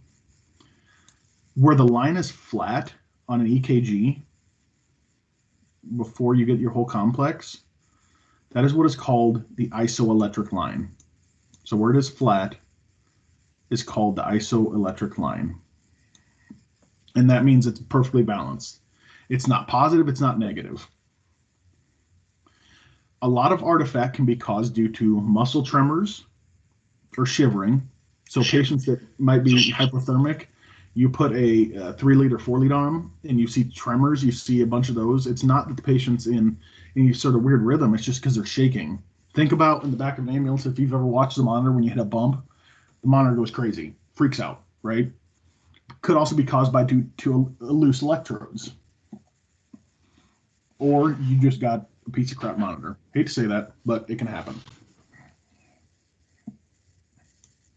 Also comes into play what kind of EKG patches you use. That's why some packages, some people will, get a large pack of EKG electrodes. A lot of them come in like a gold package, if you've ever seen those ones that are blue electrodes. They get a pack of like 60 of them and just keep them in their ambulance. The problem is that package not being sealed can cause those electrodes to dry out. And I don't care if I've got a plastic backing on them or not. That gel is conductive gel, and that gel can dry out even with that plastic backing on. So that's why a lot of places use individual packages of leads, just because when you open them, you're using those ones. You don't have that open bag laying around.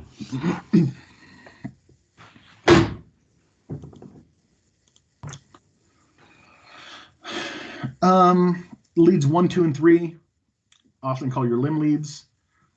What that is called is Einthoven's triangle, and what Einthoven's triangle is right here. So think of the heart our electrical impulse fires right here. And then we have lead 2 right here, which essentially looks at the camera, or it looks at that whole view on either side.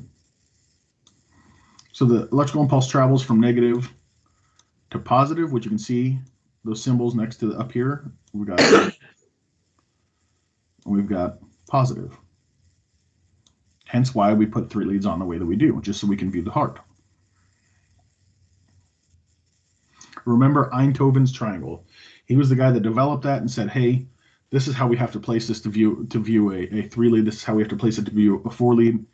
It's for some reason it's going to work.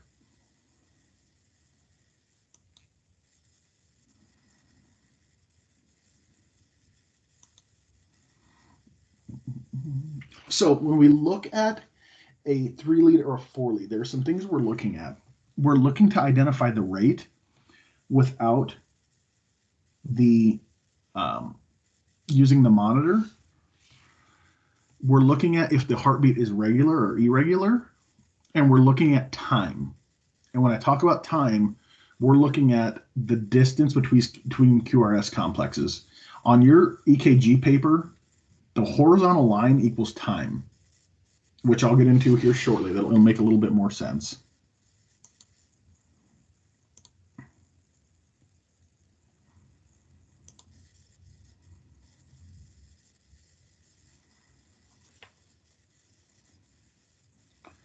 All right. Let's say in this instance, this is our QRS complex. This is our P wave. This is our T wave. Let me get my laser pointer out. I'm pointing with a pen. You guys can't see that. So we have our P wave starting at the top. The P wave is where our SA node begins to fire. That is the first positive deflection looking at an EKG, which is labeled P wave right there, that little hump. We then have what is called a PR segment, and that is the downtime that our AV node says, hey, slow down. That's the amount of time it takes to get from our SA node to our AV node, this little distance here. The Q wave is essentially our AV node kicking in and slowing the impulse down when it doesn't do what it says. When we talk about PR interval, we're looking at the time that the SA node first fires to when it arrives at the AV node. And remember, these equal time. Normal PR interval, if you need to write this down, please do it, is between 0.12 to 0.20 seconds, or 120 to 200 milliseconds. That is a normal range. So the impulse keeps traveling, hits our Q wave, which is our AV node, and then it travels down our bundle branches and gets our ventricles to kick in. That's where we get our big QRS. That QRS complex is the ventricles squeezing, is the ventricles firing, is that impulse traveling down the bundle branches. The ST segment is our heart resting, our diastolic phase. And then our T segment is our heart resetting, is the ventricles resetting for a whole new impulse to take place. Every single part of this is very vital and important that you remember. Does anybody need any clarification on these parts before we move on?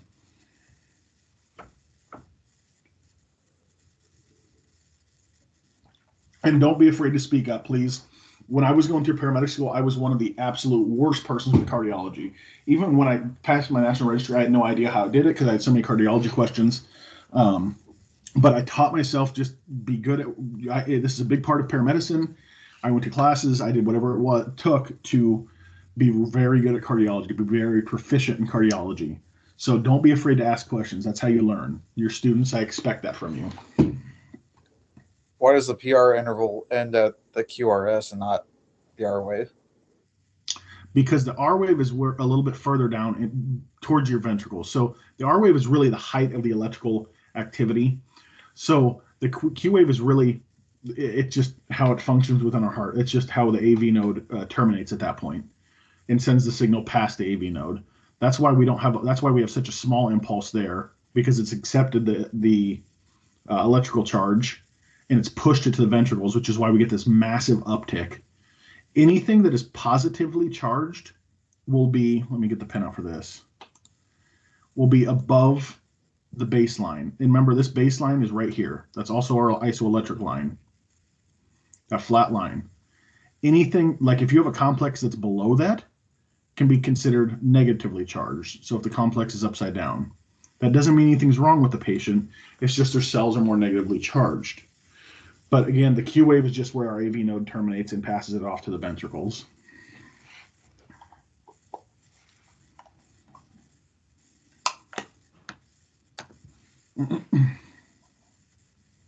Any other questions?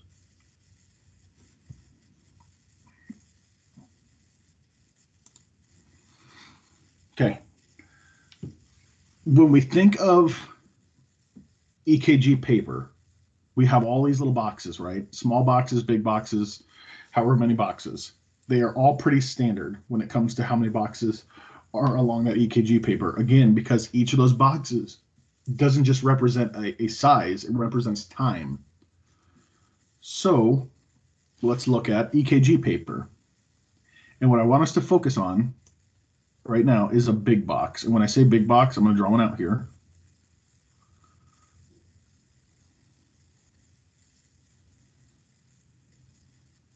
Okay, does everybody see my red line there around that big box?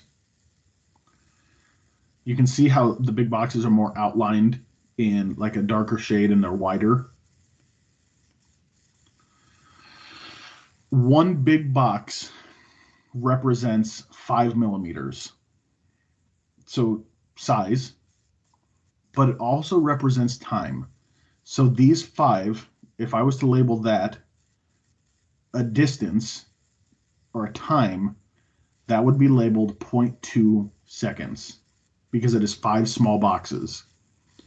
Each small box is 0.04 seconds, as seen here. So one small box is 0.04, but it also equals 1 millimeter.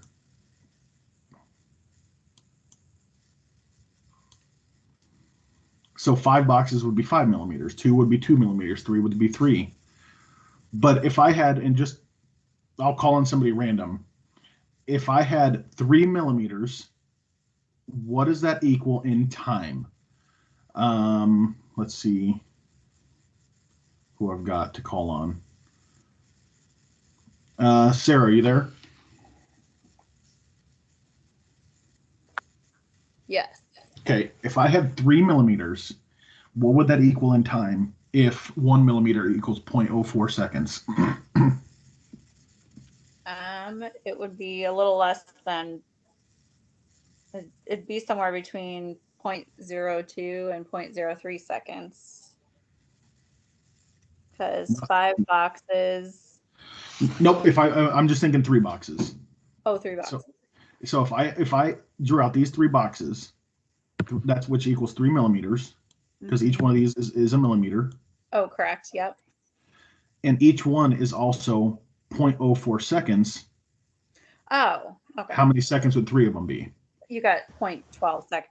Yeah, 1200ths of a second. Yep. Yeah. So these 3 would equal, got this freaking pen, would equal 0.12. That's how we measure time when it comes to EKG paper. And it also makes sense when we start talking about 12 leads, when we talk about ST elevation. Have you ever heard somebody say there's 2 to 3 millimeters of elevation? What they're looking at is the vertical boxes. It's the same thing. One small box equals 1 millimeter. So if I have 2 millimeters of elevation, that means I am 2 millimeters above where I should be.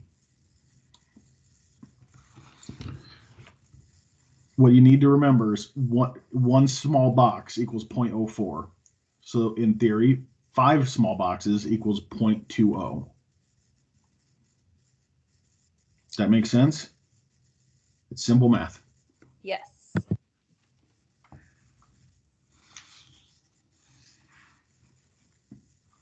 All right, moving on.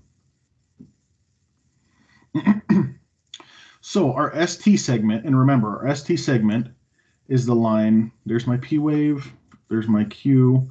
The Q might also be so small that you don't see it on a 3 lead or 4 lead. When I say my ST segment, I'm referring to the line literally between my S wave and my T wave. Right there, that line, or that gap there. Now, we can see changes in that ST segment due to ischemia. Ischemia is lack of oxygen. The problem is if I have lack of oxygen to the heart, that usually means I have lack of blood supply because I don't have the blood to carry the oxygen. Hence what we see in somebody potentially having a STEMI. I can also see injury based off of that ST segment and how it appears. It will always start with ischemia. Ischemia leads to injury. Injury leads to tissue death, also referred to as necrosis. So anytime anybody's having a STEMI actively, it is ischemic. That's what we are seeing on a 12 lead, is lack of oxygen. So we try to get them to the hospital before that injury starts to occur, before that it does what it, reduces the blood supply so much that the tissue is essentially dying off. That's the goal when I say time is muscle, is we're trying to get them to a cath lab to open that artery back up to make sure that oxygen is flowing, to make sure that the blood is flowing. That's our goal. So I want you to remember that transition: ischemia, injury, cellular or tissue death. That is always the order that it will work in when you talk about your heart becoming injured. And again, that ischemia could be caused due to a blockage. It could be caused due to plaque buildup, reducing the blood supply to your heart. Vasoconstriction for long periods of time can cause ischemia.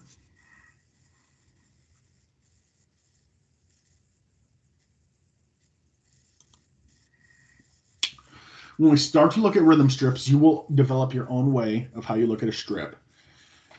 The way I teach you isn't the way that it has to be. Some people look at strips in different orders. Right now, we're going to focus on 3 leads and 4 leads and how to identify some landmarks and what we should be looking for. Again, that doesn't mean that you have to identify it in that order. It can be whatever order works for you. But it has to be quick and it has to be methodical.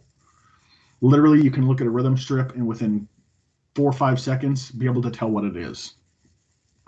So some of the things we look for, we look at the rate without looking at a pulse, without looking at the heart rate the monitor shows us. We can identify the rate looking at a 3 to 4 lead.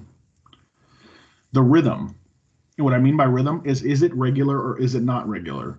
What's an example of an irregular rhythm? Anybody tell me? AFib. AFib is an irregular rhythm, absolutely. Patients have irregular heartbeats with AFib. Do we have P waves? Remember, P waves indicate that SA node doing its job and firing. Yes, but they're not symmetrical. Correct. PR interval.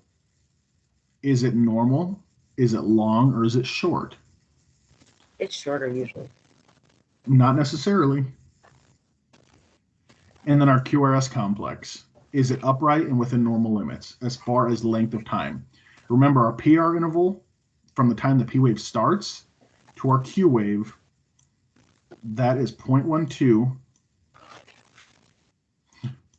to 0.20 milliseconds.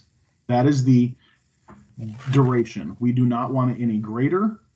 It can be shorter, which isn't a big deal, but we don't want it any longer than that. Because remember, if it's longer than that, that means it's taking more time. And so that is our normal, let me write PR interval there. I swear my handwriting is not this bad. And then we have our QRS duration, which is 0.08 to 0.12. And that is the amount of time that it takes for our ventricles to contract. We can have less, but we don't want any more than that because, again, it equals time. The wider something is, the more time it's taking. Time is muscle. We don't want it to take more time than it should.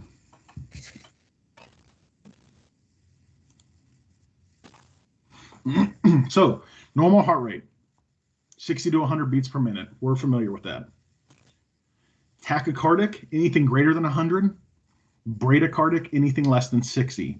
Anytime you refer to tachy, I don't care if you're talking about breathing, I don't care if you're talking about a heart rate, it always means faster than normal. Anytime you see Brady, think slower than normal. So if I said, instead of bradycardia, I said somebody has bradypnea, or I said somebody has tachypnea, I'm talking about slow breathing and fast breathing. The root of the word changed, but tachy and brady remain the same.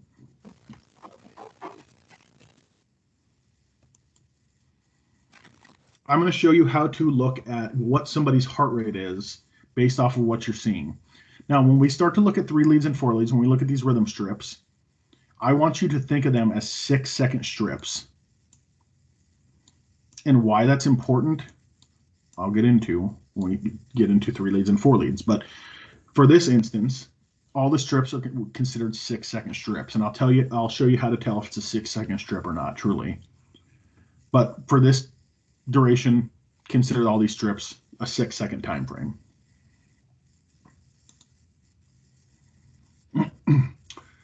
All right, take 5 minutes. We're going to come back and we're going to go into our rhythms. Any questions before we break?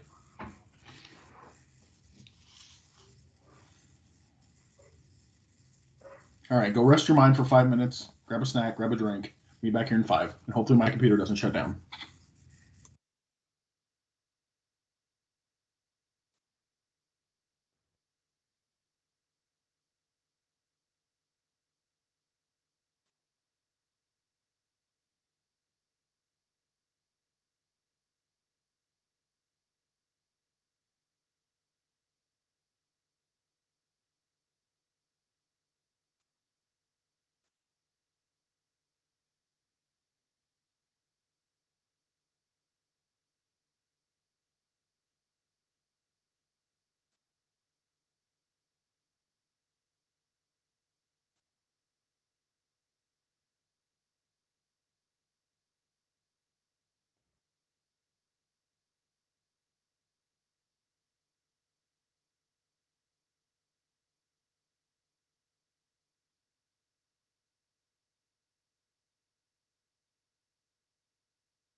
If you guys saw me drawing lines on here, I wasn't talking. I was just putting them on here for when I do start to talk about them. So there's a reason that I'm putting these lines here. And I said each of the strips we're going to look at, imagine they're 6-second strips. How you can tell is it a 6-second strip or not is these 3 lines at the top of the strip. So I've got 1 line here, I've got 2 lines, and I've got 3 lines. Anytime I have 3 lines consecutive like that, that means it's a 6-second strip. So this part takes up 3 seconds, and this part takes up 3 seconds. And why that's pertinent is determining heart rate in a patient. So a sinus rhythm, when I say sinus rhythm, that is a very broad term. A sinus rhythm could be something such as sinus tach, but you're calling it sinus because maybe the sinus tach is compensation. It's really anything originating from the SA node. Generally, when we talk about sinus rhythm, though, the rate is between 60 and 100. Again, normal firing rate of our SA node. We have a normal PR interval. So the distance between P wave to Q wave is between 0.12 to 0.20 seconds. We have a normal QRS duration. So the width of our QRS is a time of 0.08 to 0.12. And we have a normal R to R interval. So looking at this, when I determine regularity, I want to know, is the distance between this R wave and this R wave the same as the distance between, say this one and this one? Does it look pretty similar to you guys? Yes.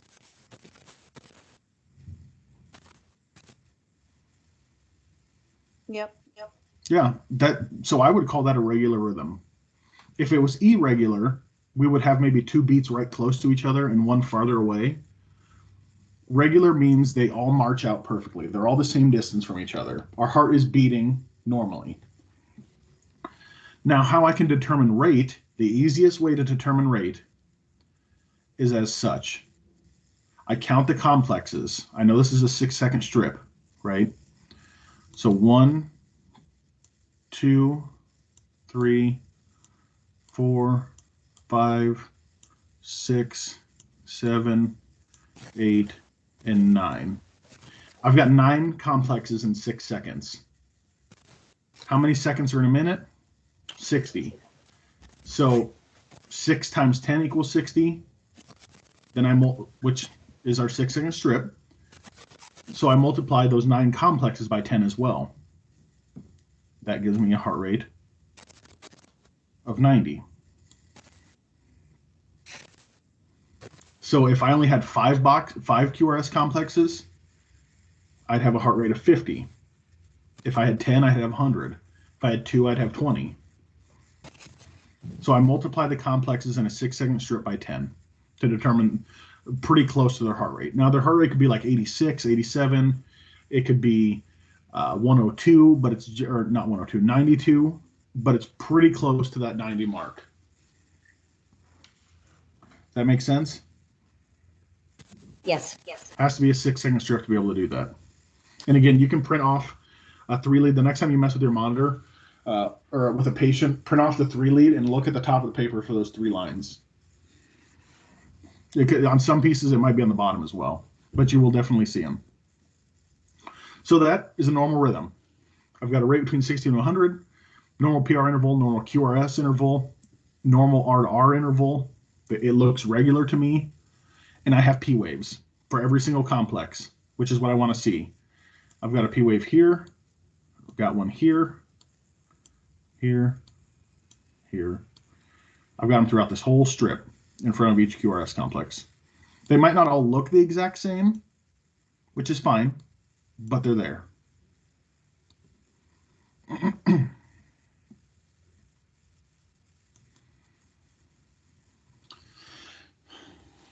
Now, when we talk about regularity, again, regular means, does it look like they are all equal distance from each other?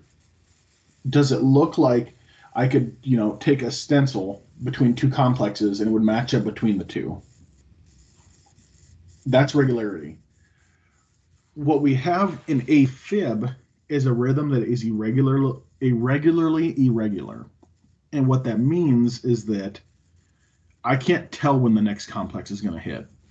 So like here, I know let's count these little boxes. 1, 2, 3, 4, 5, 6, 7, 8, 9, 10, 11, 12, 13, 14, 15. I'm about 15 boxes between this and between this. 15 small boxes. I'm guaranteeing I'm close to that. I'm around 15 for this to there, 15 for this to there, 15 for this to there. So I'm guessing if I had to look at this complex, because I can't see the next one, but I'm guessing that next complex is going to be 15 small boxes from that one. That's how I look at it and say it's regular. Now, if it was 15 small boxes and then like 8 small boxes and then 22 small boxes and then 5 small boxes, that's irregular. They're not the equal distance from each other. AFib is the only irregular rhythm we will have. I will talk I'll get into your occasionally irregular and regularly irregular as well.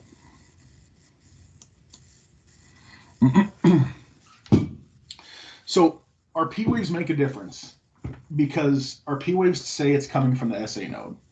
We can have impulses that originate outside the SA node. In that case, we would either have no P wave or a P wave that is upside down. When they are upside down, that almost means that the impulse is hitting the AV node and bouncing back for some reason, or the impulse just isn't getting to the AV node. It starts but doesn't finish. So we want to know, are the P waves present? That tells us, again, if it's firing from the SA node. Are they regular? Are they regular distance from each other? Are they a regular distance from the QRS complex? They don't all have to look identical, but they have to look somewhat alike.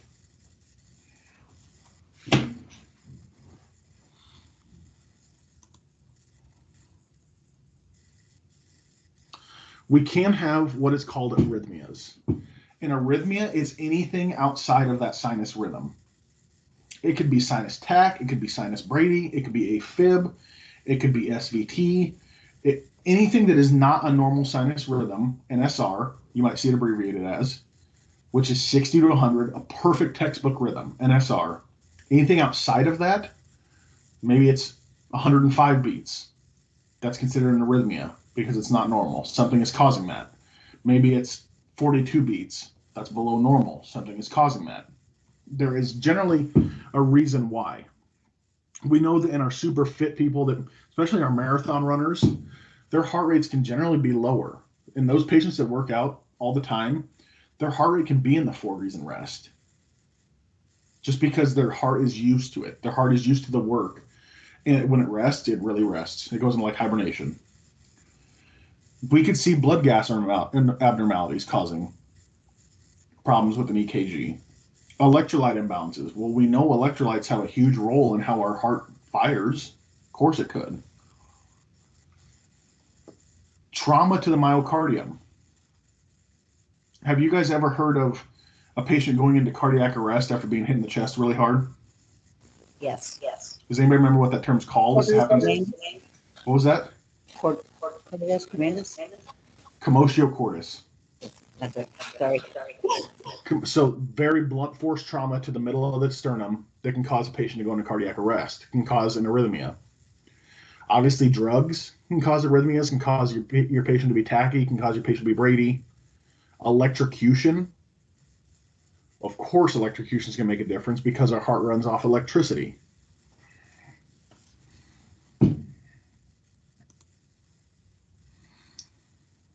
Different ones that we're going to hopefully go through tonight, all of these.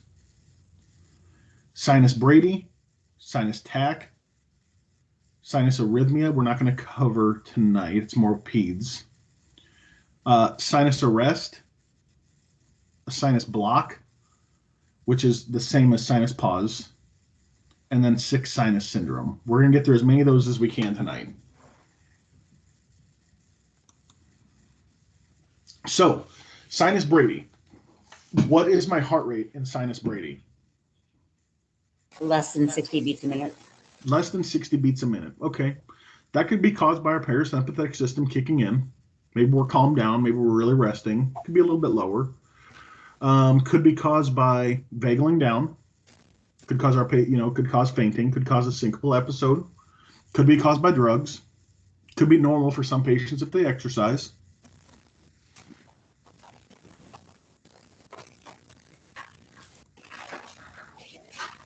Sinus Brady is nothing but a decreased heart rate coming from the SA node. So we will see a P wave, we will see a QRS complex, we will see a T wave, we will see normal durations of our PR interval and our QRS complex. It's just we've got a slow rate. So how do we treat slow rates? There's two different pathways that we follow. If somebody is symptomatic, Brady, when I say symptomatic, I'm talking they have a heart rate of 40, their blood pressure is low, and they're altered. Fluids. Nope. Anytime anybody's like that, what was that? Atropine. No. So there's two different paths. If they're very symptomatic, blood pressure's crashing, they're altered, we go to pacing. If they are asymptomatic, maybe their heart rate's just in the 40s, not normally like that. Blood pressure is on the fence, maybe in the hundreds systolic. We go to medications. Think of stable versus unstable. Stable patients we can treat with atropine. Unstable, we treat with electricity, such as transcutaneous pacing, or TCP. So our heart can have certain types of blocks where atropine doesn't work. And I'll get into that if we get into heart blocks tonight. But atropine generally does speed up your heart. So in our patients that are asymptomatic but have a low heart rate, yeah, we can treat them with atropine. What's our dose of atropine? Anybody know for bradycardia? 1 milligram. 1 milligram. Boom, there it is. Used to be 0.5 to 1. They've set the standard and said, hey, 1 milligram across the board for atropine. So remember, this is a 6-second strip. 1 line, 2 line, 3 line. What's my rate looking at this? Like 40. Okay, around 40, right? Do I have a P wave for every QRS complex? Yes. Do my P waves all look pretty similar? Yes. Mm-hmm. Do I have a QRS complex that's similar? Yes, they're pretty similar. A little off on one or two, but otherwise okay. Do I have regularity? Are they equal distance from each other? Yes. So my only issue really is a slow rhythm. So I classify it as sinus Brady.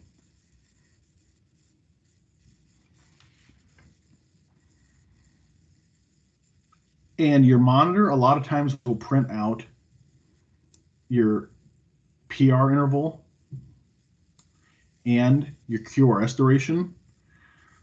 But being the good paramedics that you're going to be one day, you're going to learn how to read that manually without looking at your monitor. A monitor is very good at measuring durations, but it is technology, and technology can fail sometimes.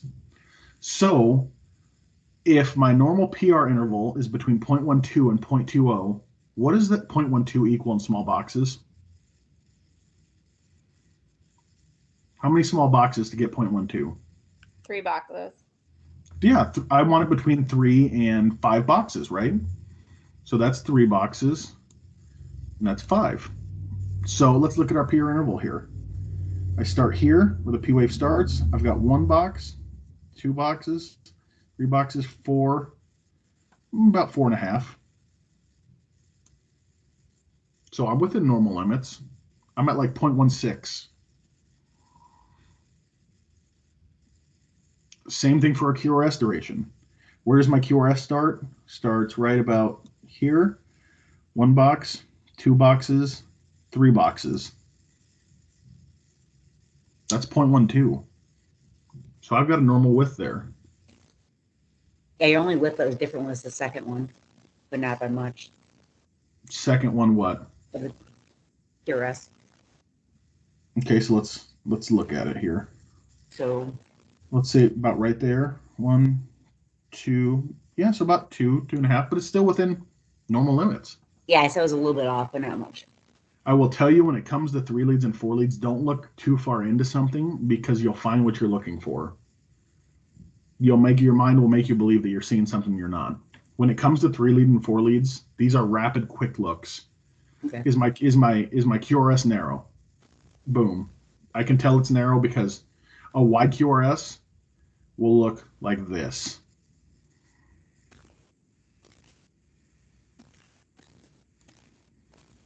My QRS starts here and ends here. That's a wide QRS complex, such as VTAC. That is a ventricular rhythm. So that's a lot different than one of these narrow ones. So I just do a quick glance, is it narrow?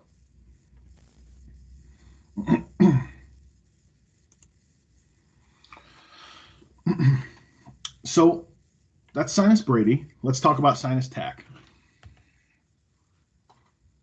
Could be caused due to exercise. I can tell you right now, if I go walk up 2 flights of stairs, I'm in sinus tach easily. Can be caused by anxiety. Why would hypovolemia cause sinus tach? Your system's working harder. Do what? Your system's working harder. Oh, give me more than that. Don't just say it's working harder. Why is my heart beating faster because I'm hypovolemic? Because you don't have a lot of blood. Okay. So what happens when my body sees a drop in blood pressure? What's it do? The heart has to work harder. The heart has to work harder. Automatically, the heart says, oh my God, our blood pressure dropped. I'm the problem. I have to beat faster to make up for that difference. That's called compensation. That's what happens in shock. Pump failure. Again, heart, you're going into shock. Your heart's trying to beat as fast as it can. Increased sympathetic tone, so that fight or flight response. Hypoxia can cause tachycardia, as well as metabolism issues such as hyperthyroidism.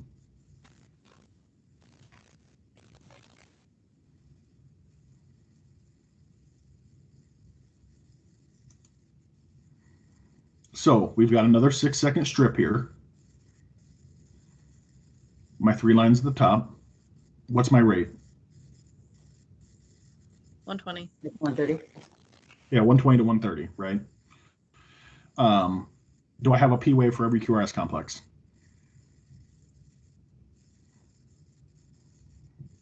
Yes. Yes. Okay. Is my QRS narrow or wide?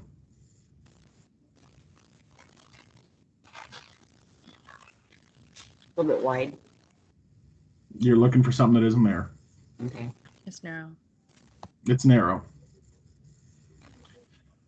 Where we can get into a little bit trouble is when our P wave and our T wave, our heart is beating so fast that we can't tell if that's a P wave or a T wave. When this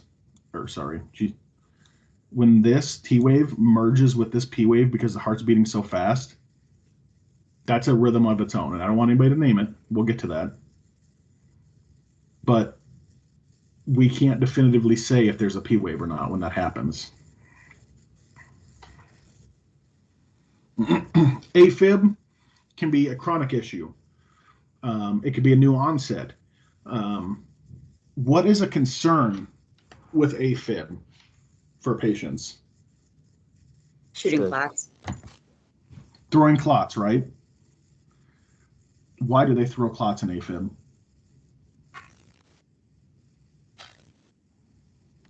Because blood is pooling in the atria and it's not pumping effectively through the heart. Ah, there we go. Blood is pooling in the atria, or even in the ventricles for that matter, and not pumping effectively through the heart. So over time, that blood, of course, has platelets in it.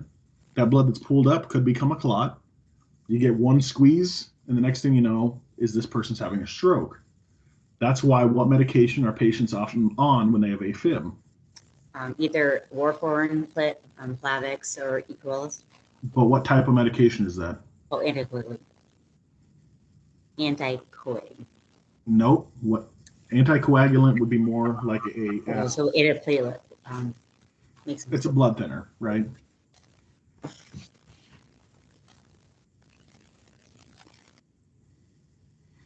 Problem with AFib is that they don't get the squeeze they should because impulses might come right after another. So a lot of times their blood pressure can be a little bit reduced. They don't have that regular rhythm. They could have a beat and then another beat right behind it. When that happens, it doesn't allow the heart to refill with blood.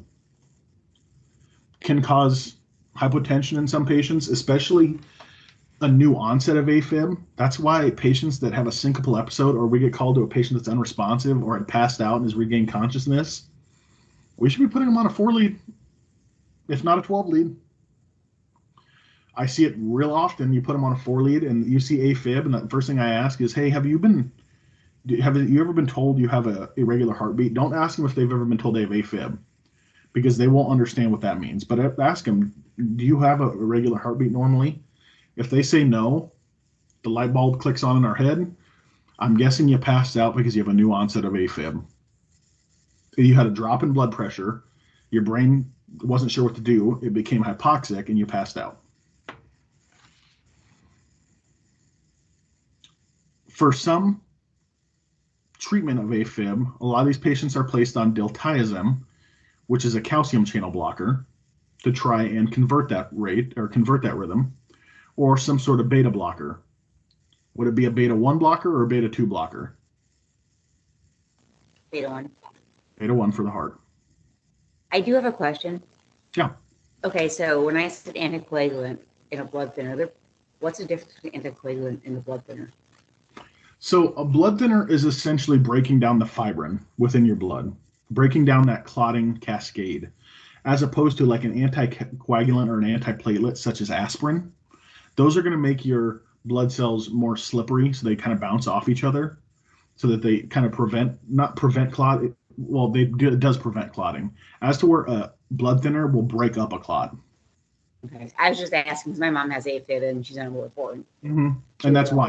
One time, and we switched it over. So. Yeah, they're put on blood thinners so that way it reduces the potential CVA or potential clot being thrown. Okay, got it.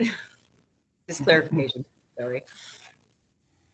In some patients, if they are so unstable, and I don't know, I honestly have never cardioverted a patient in AFib. That's more done in a hospital setting.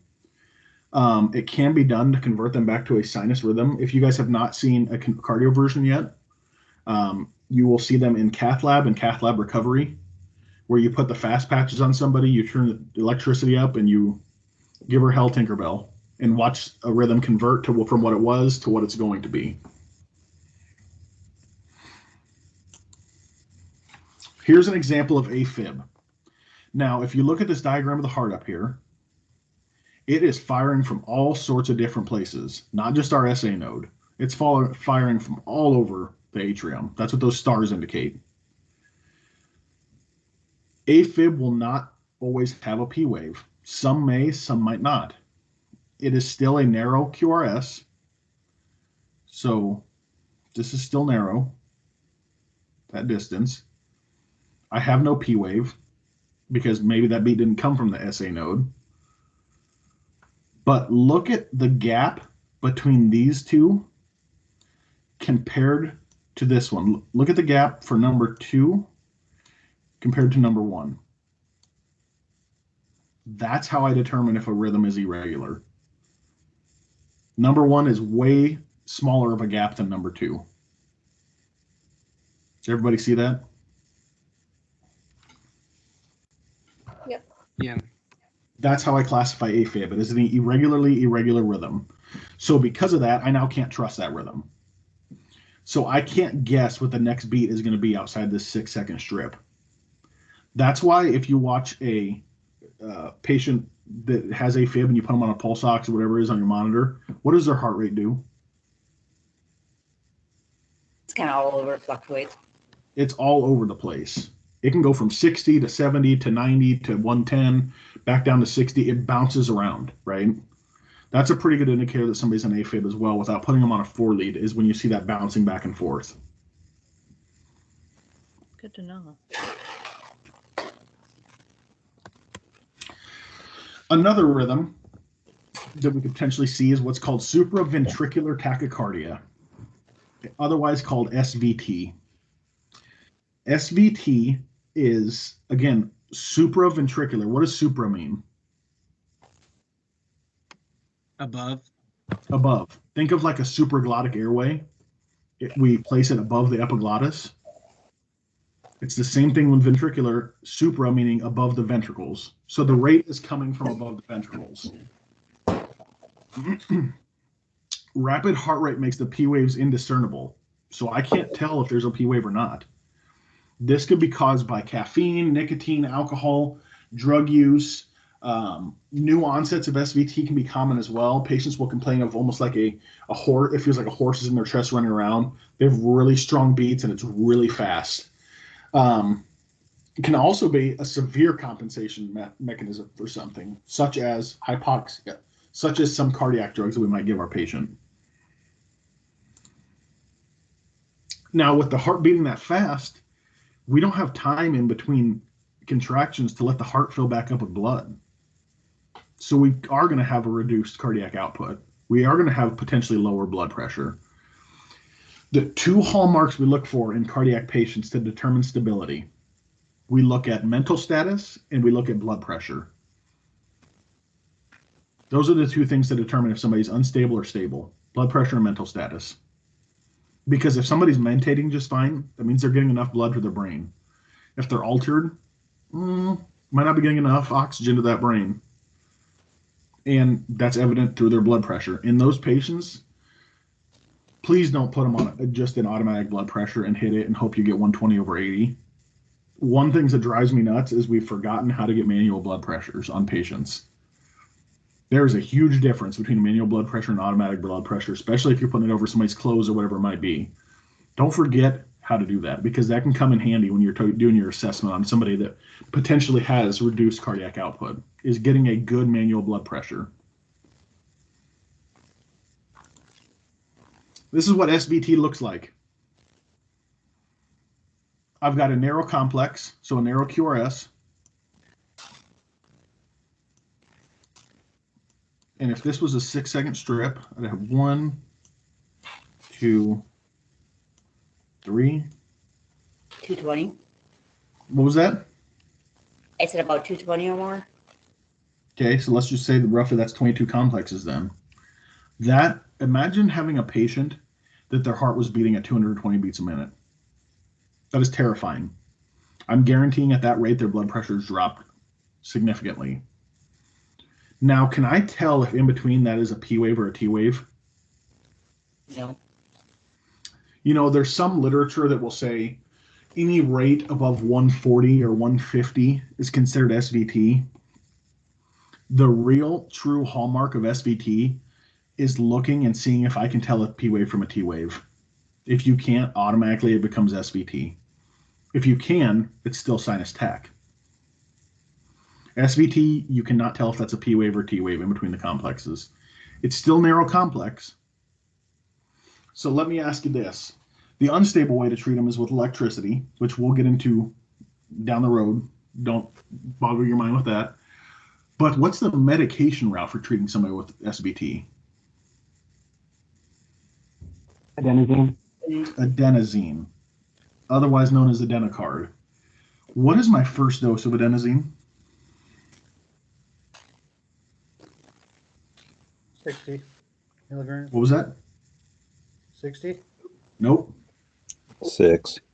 6 Your milligrams. loading dose if it doesn't work. 6 Okay, and then do 12. We can repeat we can double the dose if the first dose doesn't work. Now, let me tell you guys a quick story here.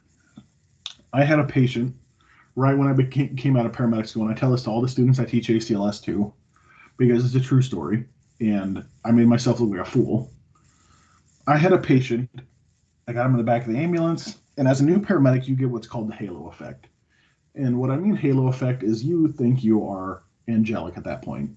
Like you think that you hold the staff, and you have a shield, and you're protecting life and limb because you're a paramedic. You get knocked down very quickly in your early years as a paramedic. So I had this patient. I get him in the back of the ambulance. You know, he's complaining of chest pain. He's sweating. He doesn't feel good. and I could tell by palpating a radial pulse that his heart was just beating crazy.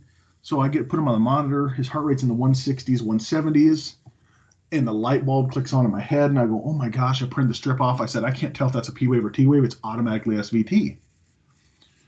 So the patient's family was in the back of the ambulance with me. Not a big deal. Pre-COVID, we used to do that. It was a thing. And I said, "I know how to treat this." I told the guy, I said, "Hey, don't worry, calm down, relax. I've got you." Do you know what the first treatment is before we give adenosine? Vagals? You have the patient. That's absolutely right. You have the patient vagal down. One of my favorite things to do for adult patients, they're like, "Well, I don't know what you mean." And I say, "Okay, bear down like you're going to go to the bathroom." A lot of times that'll convert the rhythm back to a sinus rhythm. One of my favorite things to do is I take a 10 ml flush, I squirt the saline out of it, I give them that flush, I push the plunger all the way in, and I say, "Hey, I want you to blow as hard as you can in this and try to push that plunger out of the back." It's impossible. You can't do it. But it causes them to vagal down. Now, when vagal maneuvers fail, we turn to medication. Adenosine, 6 milligrams, second dose 12. So vagal maneuvers failed on this guy. I said, "Okay, I'm going to give 6 milligrams of adenosine." I drew up my adenosine. We dropped a lot of drugs in paramedic school, so I felt comfortable. Now, how quick does adenosine have to be given? Super fast. Super fast. You have to slam adenosine and then slam a flush right behind it because it has a very short half-life. I did that perfectly. I slammed adenosine, I slammed a flush. I knew what was going to happen. I watched the monitor, and my patient flatlined. Why did he flatline?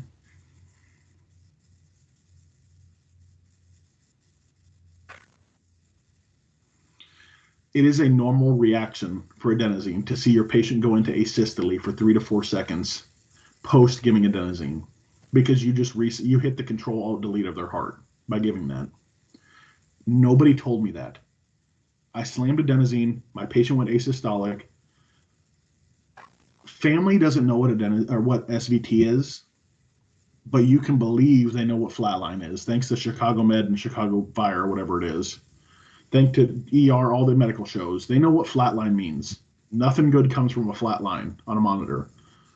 They started freaking out. I started sweating in this 4-second time period. And then I hear a beep, beep, beep. I look over, and he's back in a sinus rhythm. It was then that I realized I should probably know what I'm doing a little bit more than just throwing meds at somebody.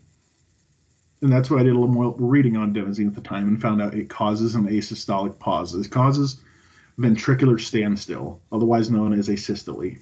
That is a normal reaction after giving adenosine. So if you see that happen, it's normal. That's terrible. Yeah, you should have been the one giving the drug. It was horrible. Thanks for sharing that. Yeah, and honestly, I wish somebody had shared that with me when I was going to paramedic school, because it would have made a difference. And the bad part is, to continue that, is I went to the hospital and proceeded to tell the doctor that I think I had a bad batch of medication. If anybody knows Dr. Poole, he laughed at me and slapped me on the shoulder and walked away. And if Dr. Poole comes and teaches for your guys' class, I will not be in the room when he does, because he likes to bring up that story.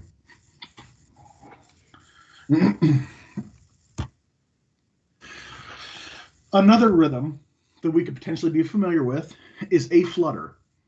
Now, this is where people feel like, they have fluttering in their chest as well. A flutter is a very unique rhythm that is not seen as common as one would think. This could be generally caused due to congenital issues, maybe due to those internodal pathways, those highways from the SA node not firing correctly, or CHF itself. It is very identifiable. Treated with calcium channel blockers. If not, we can convert it with synchronized cardioversion. I don't recommend doing that in the field. Let the hospital do that. But this is what it looks like. How do I tell that this is a flutter from a fib. And a flutter can be irregular. In this instance, it looks regular. It can be either or. But what do you think is a distinctive mark of this? The that shark makes me the shark teeth, right? Those little teeth, those teeth in between my complexes, right here. They're called sawtooth waves. Anytime you see sawtooth waves, it is automatically a flutter. Now, it can be classified even further. I could call this 2 to 1 a flutter because I have 2 sawtooths for every 1 complex. I can have 3 to 1 flutter, which means I have 1 sawtooth, 2 sawtooths, 3 sawtooths, and then a complex. That would be 3 to 1. You can have 4 to 1. So it really depends. You can also have 1 to 1. Again, treatment for us in the field with this rhythm, this is one of those, if our patient, a lot of times we treat the patient's symptoms. There's not a whole lot we're going to do for a flutter in the field, I'll be honest with you. Treat the symptoms. If you're not sure you need to contact medical control, by all means do it. Some services still carry diltiazem, but you want to be damn sure you know why you're giving diltiazem and can justify it before you give it. Because if you throw that patient into a clot because of the diltiazem by slowing their heart rate down, that's on you. Hey, Rudy, in the book, there's an atrial flutter example, and like one aspect is like 2 to 1, one is 3 to 1. They're not regular. So what would you call something like that? If it's like 3 and then 2 and then 1 and then 2, like they're just random. Yes. You're saying it'd just be classified as a flutter itself. You wouldn't say 2 to 1 or 3 to 1 or 1 to 1. It'd just be a flutter. Gotcha. And again, that's an example of an irregular rhythm. This one's pretty regular because I have 2 to 1 or I have 3 to 1 or I have 1 to 1. But when it's like that, it's irregular. And again, a flutter can be either or.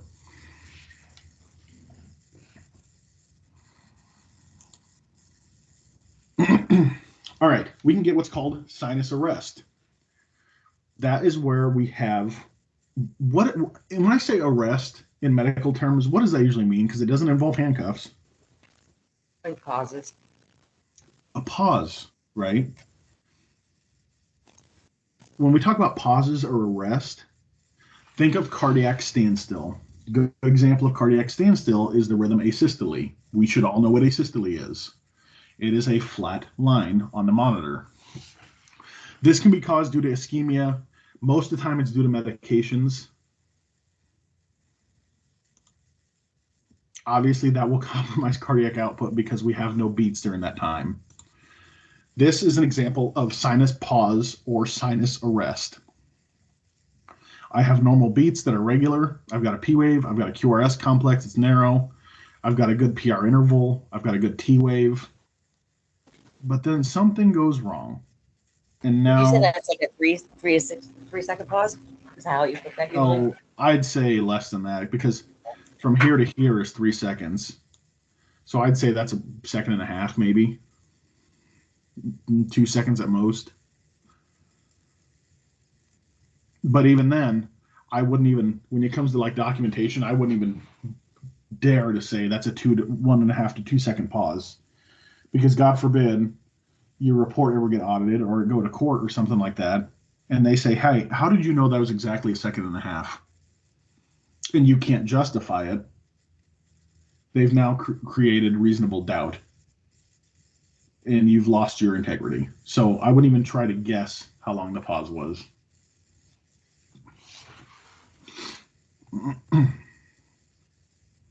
Again, not a very common thing to see.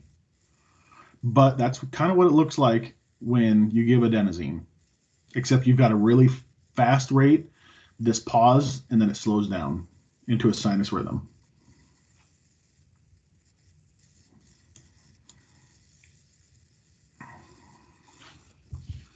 All right, I'm going to go over PACs, and then we'll see how far we get with this. This can confuse people, so I want to spend a little bit of time on it. A PAC is a premature atrial complex. If I say a beat comes from the atrium, do you think it is narrow or wide? The narrower our complexes are, the higher up they come from in the heart. Ventricular rhythms are very wide because they're from the bottom of the heart. They're slow because that electrical impulse has to spread throughout the whole bottom of the heart. That's why VTAC is a very wide rhythm.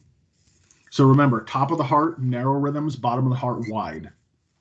So if I have a beat originating from the atria, would you say it's narrow or wide? It's going to be narrow. It's going to be narrow. So what a PAC is, and a lot of times it's caused by, this can be caused by caffeine. Cheryl, believe it or not, had this happen to her. And it was due to green tea for some reason. She was drinking a lot of green tea. It put her into PACs. It could be caused due to some sort of cardiovascular disease. Hypoxia, you'll see a lot of these are very similar on causes, or idiopathic. And remember, anything that's considered idiopathic means it has no explained reason. They can't figure out why it happened, which is terrifying. I actually had it occur to me when my thyroid went out of whack. What was that? You were real staticky. Oh, I said I had that occur to me when my thyroid was off. Yeah, absolutely you can. And again, thyroid imbalances can cause brady or tachycardic rhythms. So let's determine, just by looking at this, would you say this is a regular or irregular rhythm? Irregular. Okay, why? Because your complexes are not in the same. They're not in the same singlets. They're wider and thinner. So right here is pretty narrow, but from here to here is a lot wider. So that technically can be classified as an irregular rhythm. But look at all my other distances. This one is the same as this one, is the same as this one, is the same as this one. So would you note that as the regular rhythm with PACs? Well, a PAC is just a random beat that came sooner than it should have. So this beat right here, and it has to originate from the atrium. If you notice, it's got a P wave. It's got a narrow QRS complex. And it has a T wave. It just came a lot sooner than it should. And a lot of times that's just called a premature atrial contraction or premature atrial complex because there's not another one of those on this strip. It's just one single beat that did it. Still classified as an irregular rhythm. Would you be wrong glancing at this quickly and saying, you know what, that's an irregular rhythm? I could classify it as AFib. No. I mean, you're not going to be wrong. Nobody's going to yell at you besides the cardiologist that looks at it. But when you have one single beat that comes sooner, and it could happen like once every 10 beats, you have that one beat that comes sooner. That is what's called a premature atrial complex. It just, the SA node fired again quickly, a lot faster than it should have. Just every now and then it happens. A lot of times, again, this is caused, most often is due to caffeine. You ever drank like 4 energy drinks in a row? I'm pretty sure I had them today. We had an energy company drop off a whole bunch of energy drinks to us. I'd been at work since very early this morning and said, hey, I could use some energy. And I drank like 4 of them suckers. And I'm pretty sure my heart was ready to jump out of my chest. I was probably having PACs. They can go away on their own, or they could be a chronic problem.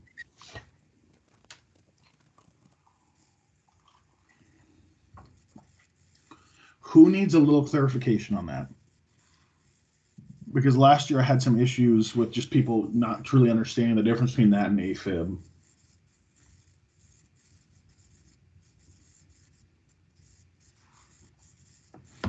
Okay, that's impressive. What causes the inversion there right before that P wave? So it's not so much of an inversion because that's just your isoelectric. Let me erase this. And I'll kind of point out what you're talking about. You're talking about this right here, right?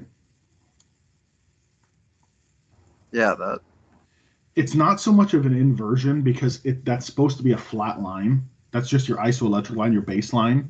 It's just because that complex came so soon that it essentially shocked that line, and the line just is not normal. That doesn't indicate anything when it's the isoelectric line like that.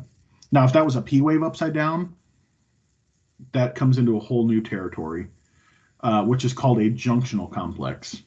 Anytime we have a rhythm without a P wave, besides AFib, I can have a regular rhythm without a P wave or an upside down P wave. That is called a junctional rhythm. What that means is that it is starting in the AV node instead of the SA node. And it doesn't have that P wave because the SA node isn't firing. So we can also have PJCs, which is a premature junctional complex. Very much the same, but it comes from the AV node.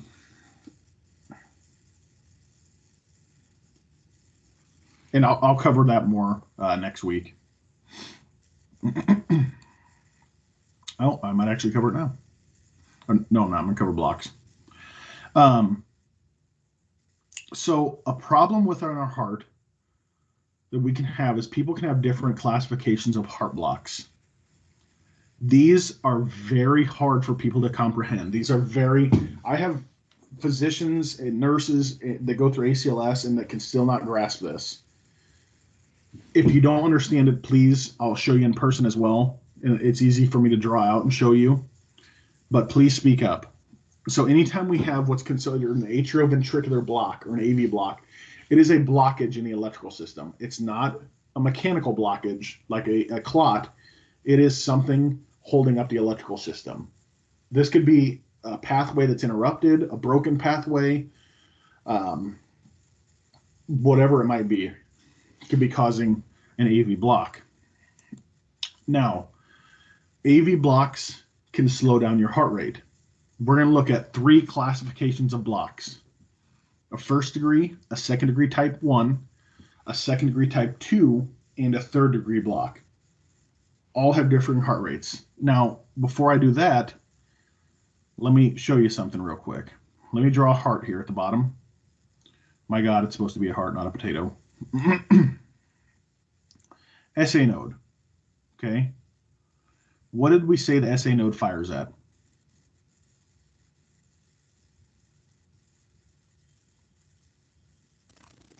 $60 to $100. Right atrium. Yeah, 60 to 100. Okay, so that is a normal heart rate. It travels down these pathways to what? What's right here? AV. Okay, so our AV node fires at a rate of 40 to 60. And remember how I said the lower in the heart we get, the wider the rhythm gets? The only reason it gets wider is because it takes more time. Remember, width equals time as well when you're looking at an EKG. 1 millimeter equals 0.04 seconds. Seconds measures time. So an AV node rhythm will just either not have a P wave or it will have a P wave that is upside down, called a junctional rhythm. From our AV node, don't mind your bundle of His, but let's just look at our bundle branches here. I have my right bundle branch and I have my left bundle branch. These, the ventricles and your bundle branches, fire at a rate of 20 to 40. Easy way to remember that, the lower the slower. The lower in the heart that impulse originates, the slower it is. The slower it is, the wider it could be. The reason for this is potentially blocks. Okay? So remember, SA node fires at 60 to 100, your AV node fires at 40 to 60, and your ventricles fire at 20 to 40. Your AV node is a failsafe at 40 to 60 if your SA node fails. SA node fails, your AV node then becomes the primary pacemaker. But your heart will only beat 40 to 60 beats per minute. If your AV node fails, or your ventricles aren't receiving an impulse from the top of your heart, they'll fire on their own. but they fire at 20 to 40. They're a lot slower. It takes them more time to build up energy. I want you to remember that. 60 to 100, 40 to 60, 20 to 40. Because it plays a role in what we do and how we look at some of these rhythms.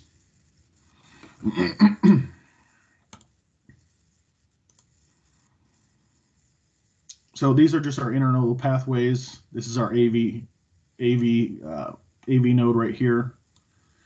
And then this is our bundle of His traveling down to our bundle branches. Just a more expanded diagram of them.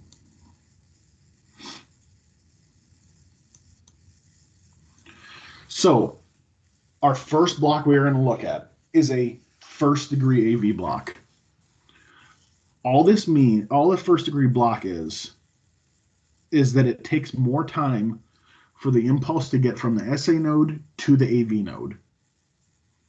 What segment is the distance between the SA node and AV node when we look at an EKG?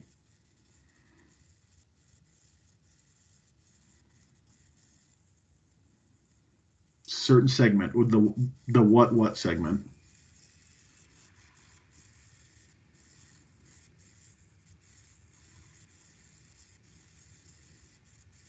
Anybody know? PR. Your PR segment.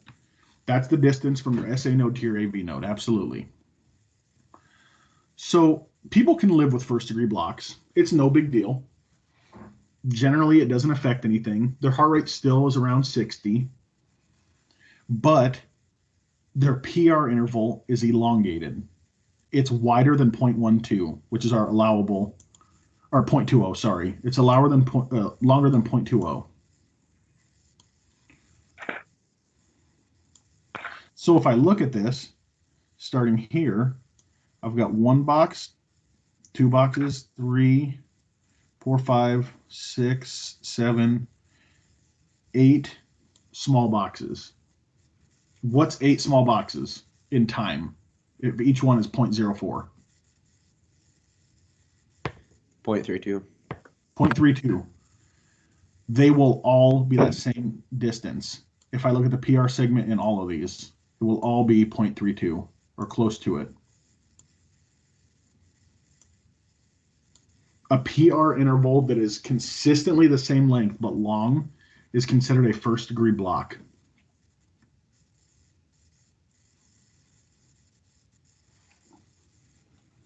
Easy way that I remember this is I have a poem for heart blocks. If you want to write this down, by all means. I'm not singing it. It was a song, but I turned it into a poem. If my Q is far from the P, then I have a first degree. Okay, again, treatment for these patients, they're generally going to be asymptomatic. We're really not going to treat these. If I was to look at the heart and say, where is this block in the heart? Or where's this block in the heart? If there's my SA node, there's my AV node, there's my bundle branches. This block is like right up here. But impulses are still able to get through it. It just takes them a little bit more time. That's why that PR interval is longer. It just takes them a little more time to get through that block. So not a huge deal.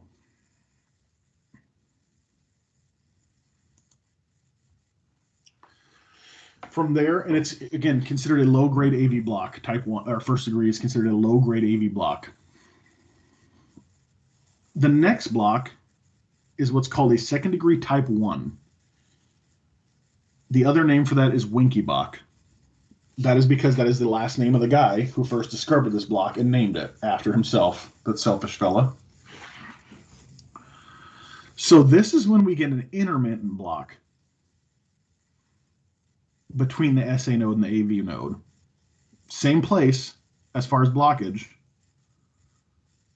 but it's just consistently, I might have a short PR that gets longer, that gets longer, that gets longer until the impulse can't get through. And what happens if my electrical impulse can't get through? What do you think happens in my QRS complex? Is it there or not?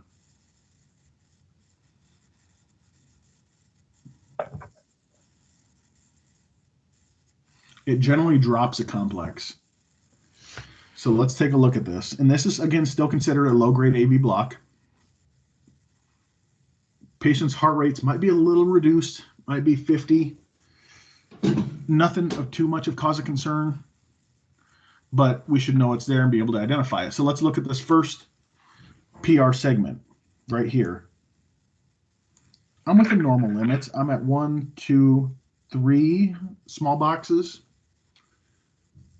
So 0.12, I'm good with that. Look at the next box. 1, 2, 3, 4, 5, 6. That's 0.24. That's above normal for PR segment. Okay, so I know it got longer. Let's look at the next one. 1, let's just say 5 because one big box. 6, 7, and we'll say about 7 right there. So now I'm at 0.28. Until I do what? What's missing in that red circle? QRS complex. Yeah, I'm missing a complex. And then the heart restart, and then the rhythm restarts. My PR segment goes short, longer, longer, and the same thing happens. I drop it. It's consistent. Easy way that I remember Winky Bach, when I think of PR segments, longer, longer, longer drop, then you have a Winky Bach. So my first one was Q far from the P, then I have a first degree, longer, longer, longer drop, then I have a Winky Bach. And these, again, as paramedics, if you can figure out how to identify heart blocks, you are 10 steps ahead of the game. I can show a rhythm strip to somebody right now that's been a paramedic for 10 years, 15 years, and they might not be able to identify that really quickly. Secondary type 1, still a low-grade block. Not a huge concern. These patients generally won't be symptomatic. If they are, what can we treat it with? If we have to give them a medication to speed up their heart, what do we treat them with?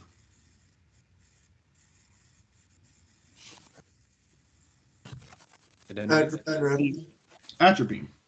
Not a big deal. Still a low-grade block. Where I start to get concerned is when I get into a block called a second-degree type 2, also known as a Mobitz 2. Here, I have normal P waves with QRS complexes. The PR interval is normal, but I'll get a P wave, but I'll still drop a complex. And there's no telling where it's going to happen.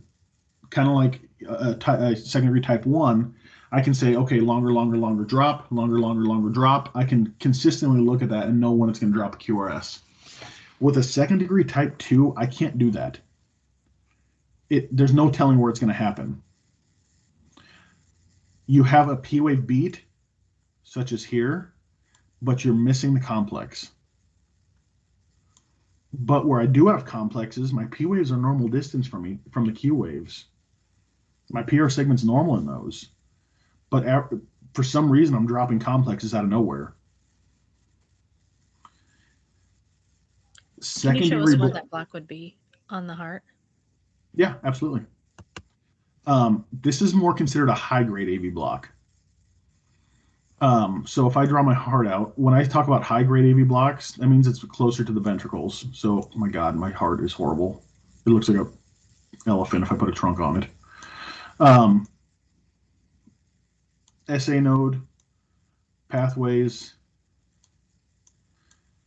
For some reason, there's a block right about here.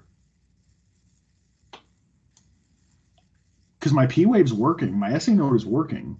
That's evident through P waves.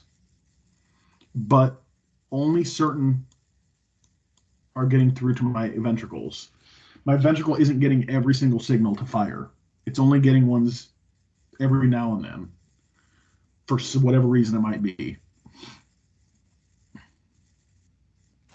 High-grade AV block. The reason it's considered a high-grade AV block is because atropine will not work on this. The reason atropine will not work is because atropine, how does atropine work? Does anybody know? Don't say speeding up your heart.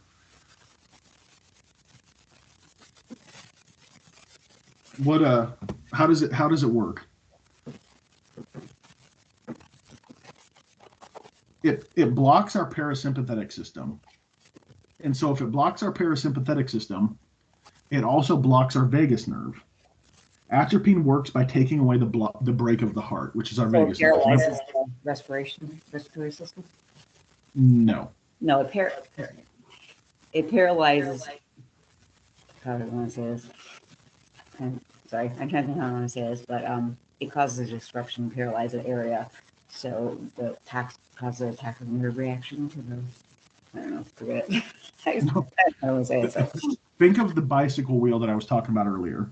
If I take my bike and I flip it upside down and I grab the pedal and I spin the pedal as fast as I can and I go to hit my brakes for those brake pads to kick in, but the brake pads aren't there because my vagus nerve isn't going to work. Atropine takes away those brake pads and just lets your heart beat freely. It lets your heart take off on its own. That's how atropine works. The problem is in this block, the block is below the action of the vagus nerve. I mean, literally, you can give patients like this atropine and you will not see a change in their heart rate. And if you do, it'll be for like 2 seconds. These patients will generally be pretty symptomatic.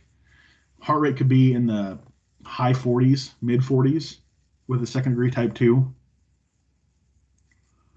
How I remember this, more P's than Q's, then I have a Mobitz 2.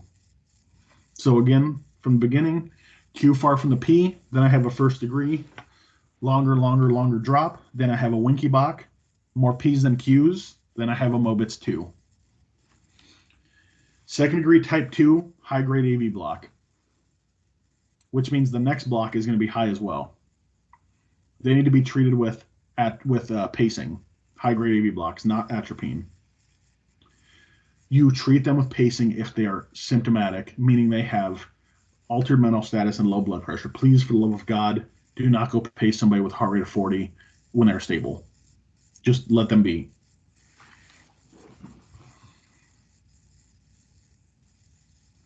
Second degree blocks, type 1 and type 2, are the only blocks that will be irregular. So anytime you see a heart block and it is irregular, it is because it is dropping a beat somehow. It's either a second degree type 1 or it's a second degree type 2. You just have to discern the difference based off of, is my QRS getting longer and then falling, or am I have more P waves than I do QRS complexes? The final block we're going to look at for tonight is what's called the third degree block. This is like the Mac Daddy of heart blocks. It's also referred to as a complete heart block.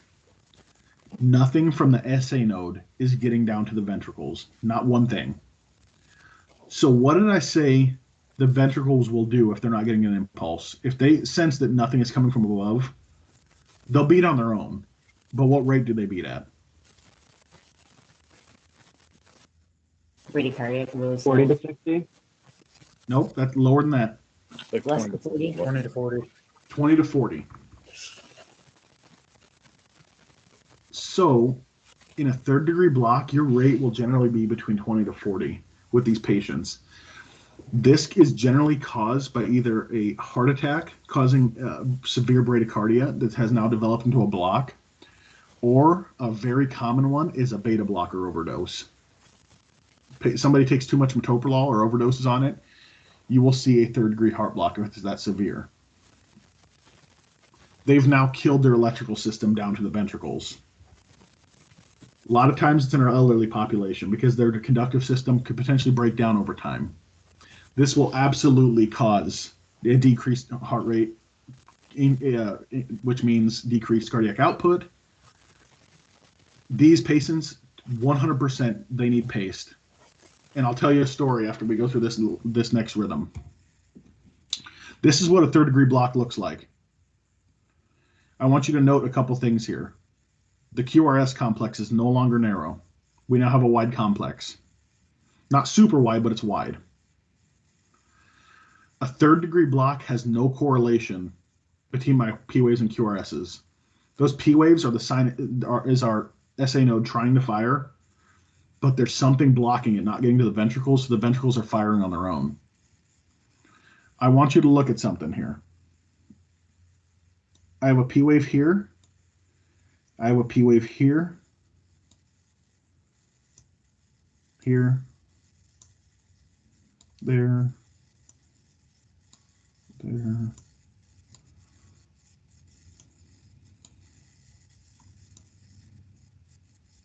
Okay. Looking at all my red lines, what do you notice about them? There's no QRS complex after them. Okay. Or like not immediately after. Okay. There's a delay between them. But what else are you noticing? Seem regular. They are regular. Because your SA node is firing regularly. It's firing at 60 to 100. That's a 6-second strip. How many of those red lines are there? 8. Yeah, so your SA node is firing at a rate of 80, but the bottom of your heart isn't able to capture that. So the bottom of the heart takes over and says, I can't see the signal coming from them, so I've got to beat to march my own drum. And they'll beat between 20 and 40 generally. If you can take, and I honestly, I keep it in the back of my ambulance now. You can ask any of the people that work for me. I keep a sticky notepad in the back of my ambulance just for this reason. If I print off a rhythm strip, I have a patient with a slow heart rate, and I've determined they have some type of block. If I can take a sticky note and I make a line at that first P wave, just like I did there, and a line at the second one on this sticky note, I will then move the sticky note down the line. And if it matches up with all my P waves, it's a 3rd degree block. And I'll show you guys how to do that in person. Total discorrelation. It appears regular because if you look at my QRS complexes, they're regular from each other, but they're just not lined up with my P waves. Your P waves will always be how they are, how you see them there. So I do have one question. A patient like this, would they actually end up with just a pacemaker, or they get 5V, like defibrillator also? No, they'll end up with a pacemaker. And I'm going to find something to see if I can email it to myself, because I want you guys to take a look at a patient I had. So give me, let's take a 5-minute break. We'll come back. I'll tell you the story, and then we'll be done for the night.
Give me 1 second. I'm trying to find this file to show you guys.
All right, are you guys able to still hear me?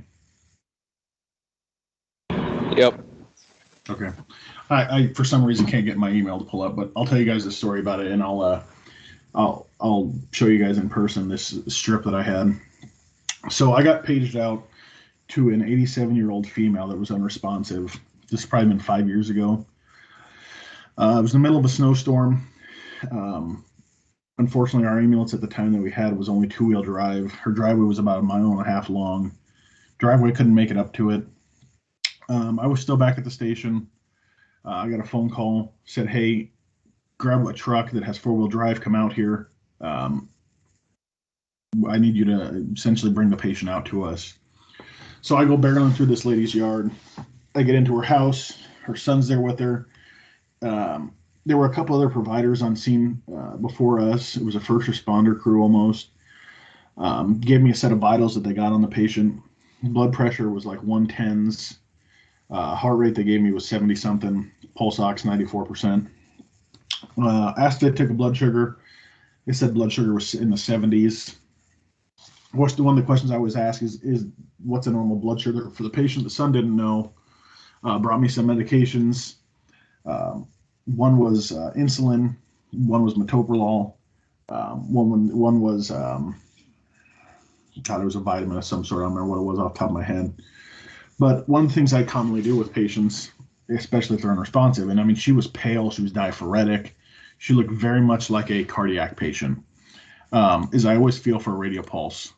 And so I did, and I felt a beat, and then I felt another beat, and then I felt another beat. So I knew her heart rate was extremely low. So I said, okay, I've got what I need. I grabbed her, literally wrapped her up in a sheet or a blanket that her son had, brought her out to the truck I was driving. I threw her in the back seat, not literally. I laid her in the back seat, and I drove out to the ambulance. Got her loaded on the cot out there. I hopped in the back of the ambulance to start treating her while they got the fecal matter hitting the oscillating device show figured out outside. So the patient was still unresponsive at this time. I get her put on a cardiac monitor. I had another paramedic with me. I'd only been a paramedic for about 2 years at this point. Was still kind of wobbly on my feet. And so I put her on a 3-lead. We were getting ready to put her on a 4-lead. And I noticed her heart rate was in the 20s. I want to say her heart rate was 26 or 27, if I remember right. And I immediately got her on 12-lead. I printed the strip, and I noticed that she was in a 3rd-degree heart block. And I grabbed that notepad, and I literally measured P wave to P wave and noticed the distance was the same. And I remember looking at the other paramedic I was with, and I said, "Hey, she's in a complete heart block." And he kind of dismissed it at first, and then I was like, "No, I'm not kidding you. She's in a heart block." As I was putting the fast patches on her. So I get the fast patches on. I started pacing her, which we'll show you guys later on in the semester. And as soon as I start pacing on our monitor, her eyes immediately opened, her color came to, and the only thing that she could say was ow, ow, ow, ow, ow, ow, ow, constantly. I knew 2 things. I knew that I was right about it being a block, and I knew that she was being paced correctly because each ow was a pacer spike. So I couldn't treat her with any pain medication wise at the time because she was still pretty hypotensive. We get her to the hospital. Our pads don't match up with the hospital's pads, so we have to stop pacing to get her moved over. When I did that, she went totally unresponsive again. We got her hooked over to the pads. They started pacing her. She came to again. They were able to give her a medication for pain, and she was able to actually speak with them while being paced. Turns out that she had doubled up on her metoprolol for the day and caused a permanent 3rd-degree heart block. This lady, again, at the time was 87. What ended up happening was she got an internal pacemaker. And again, that was 5 years ago. I recently saw her, I'd say within the last year, and she has no recollection of it at all. None. Now, in that instance, there is a reversal agent for a beta blocker overdose. Does anybody know what it is?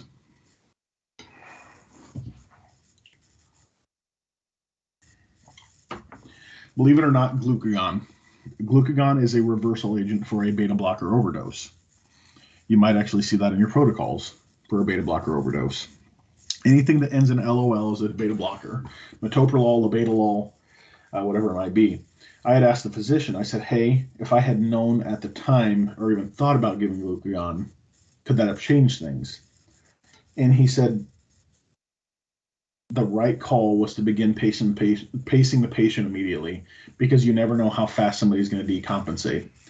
Now, I backed that up with another patient I had 2 weeks ago. Same set of circumstances. She was in a complete heart block. Her heart rate was 19. I could not get her to pace. Immediately, we started compressions because we knew she was going downhill. 3 rounds of epi, continuous compressions. We got her heart rate back up in the 60s. Don't know how. Ended up buying a flight to Des Moines, where she, again, had an internal pacemaker installed and is back home now because of it. The reason I tell you this story is because when it comes to heart blocks, rapid identification of them can be key in your patient outcomes, and knowing what you're looking for and knowing how to truly identify those. And it does take time. I'm not going to say you're going to learn that overnight. I'm not saying you're going to know half of what the stuff I just told you tonight. I'm not saying you're going to know any of it tomorrow. But if there's some takeaways from this, I want you to remember how to read a strip. I'm not concerned about you identifying blocks right now. I'm just getting that started in your head, because we're going to spend a lot of time looking at blocks. We're going to spend a lot of time looking at rhythms. When it comes to cardiology, you can get lost very quickly, and you get out of it what you put into it. Your education shouldn't just be Tuesday nights from 6 to 10. Your education should be continuous throughout the week, studying, looking up different, videos on YouTube. I pull those videos that I put in this slideshow straight from YouTube. I type in a topic, I find a video that I like, and I put it in here. No sense why you guys can't do the same to help you study a little bit. We're not going to have an exam over Chapter 2 until we get done with Chapter 2, which is cardiology. I can't tell you how many slides we're in at the point at right now. We made it to 106 slides. There's 361, so we're making good pace, and plus I want to cover 12 leads and some other stuff with you, and we're going to be going through this in lab as well, identification and treatment as well. So I want you reviewing your drug cards. A good resource for that as well, and I told some of the students this morning, get on Amazon and buy a paramedic field guide. It's a little pocket book. They're like $8-9, I think. It fits in your EMS pockets, and it's a quick, rapid for medications, for rhythm identification, for a whole lot of stuff we go through. That worked up until the day I took my national practical. I remember I had that in my pocket the whole time, and I was reviewing it before I went in every single station. So it is a good resource and another tool to have in your toolbox. As far as tonight goes, what questions can I answer for you guys immediately?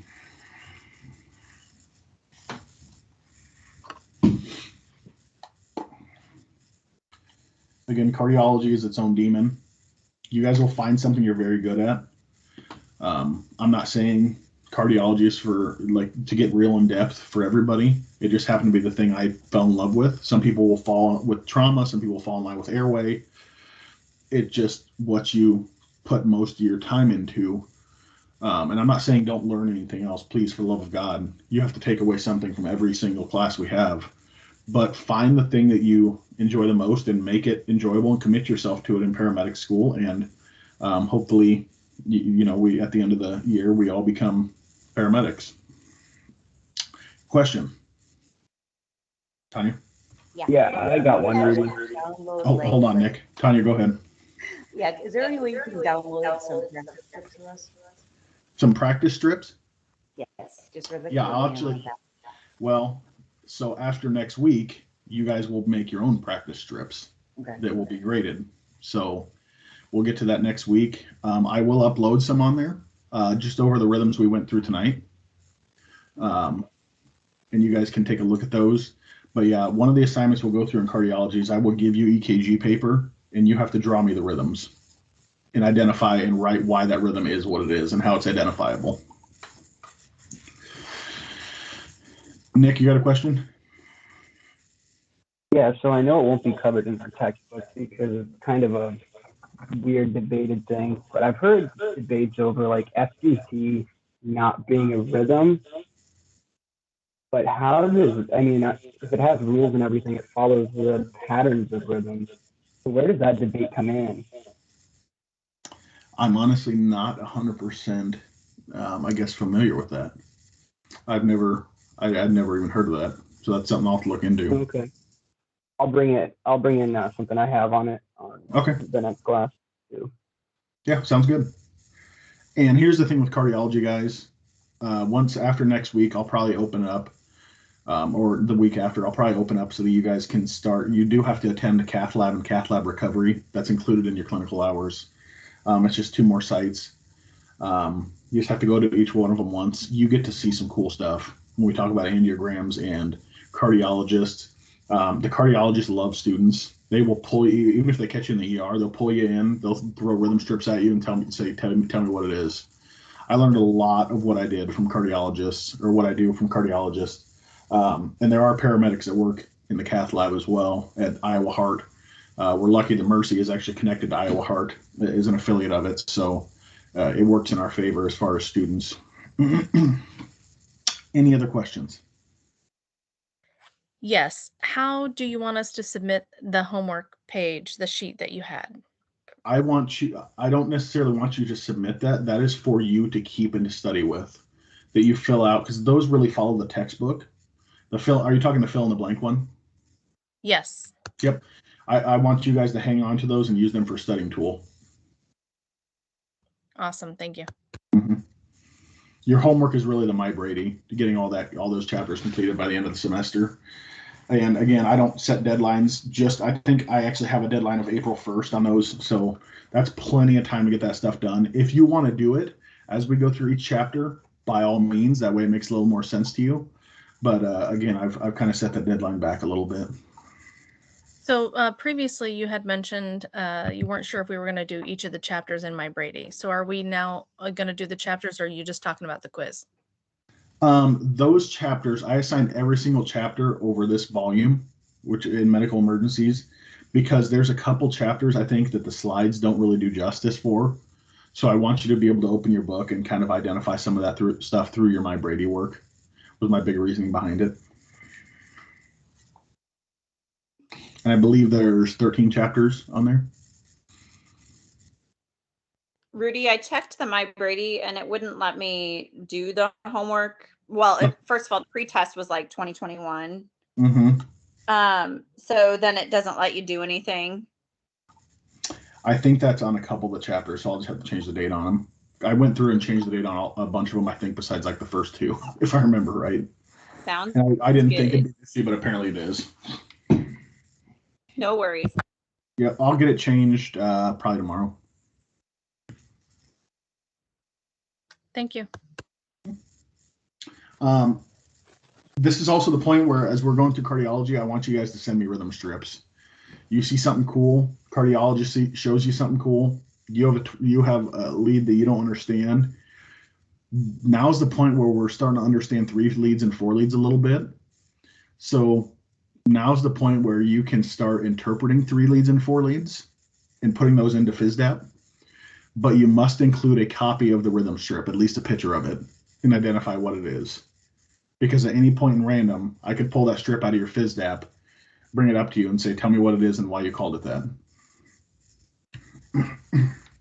And we will cover some other 4 lead anomalies next week, as well as probably diving into 12 leads, very basic 12 lead intro. So I'll try not to keep it for 4 hours next week. I'll try to be done at 9 if possible. But just be prepared. Cardiology is very long, and I want to give you guys the most opportunity to learn as much as you can with it. All right. Any other questions?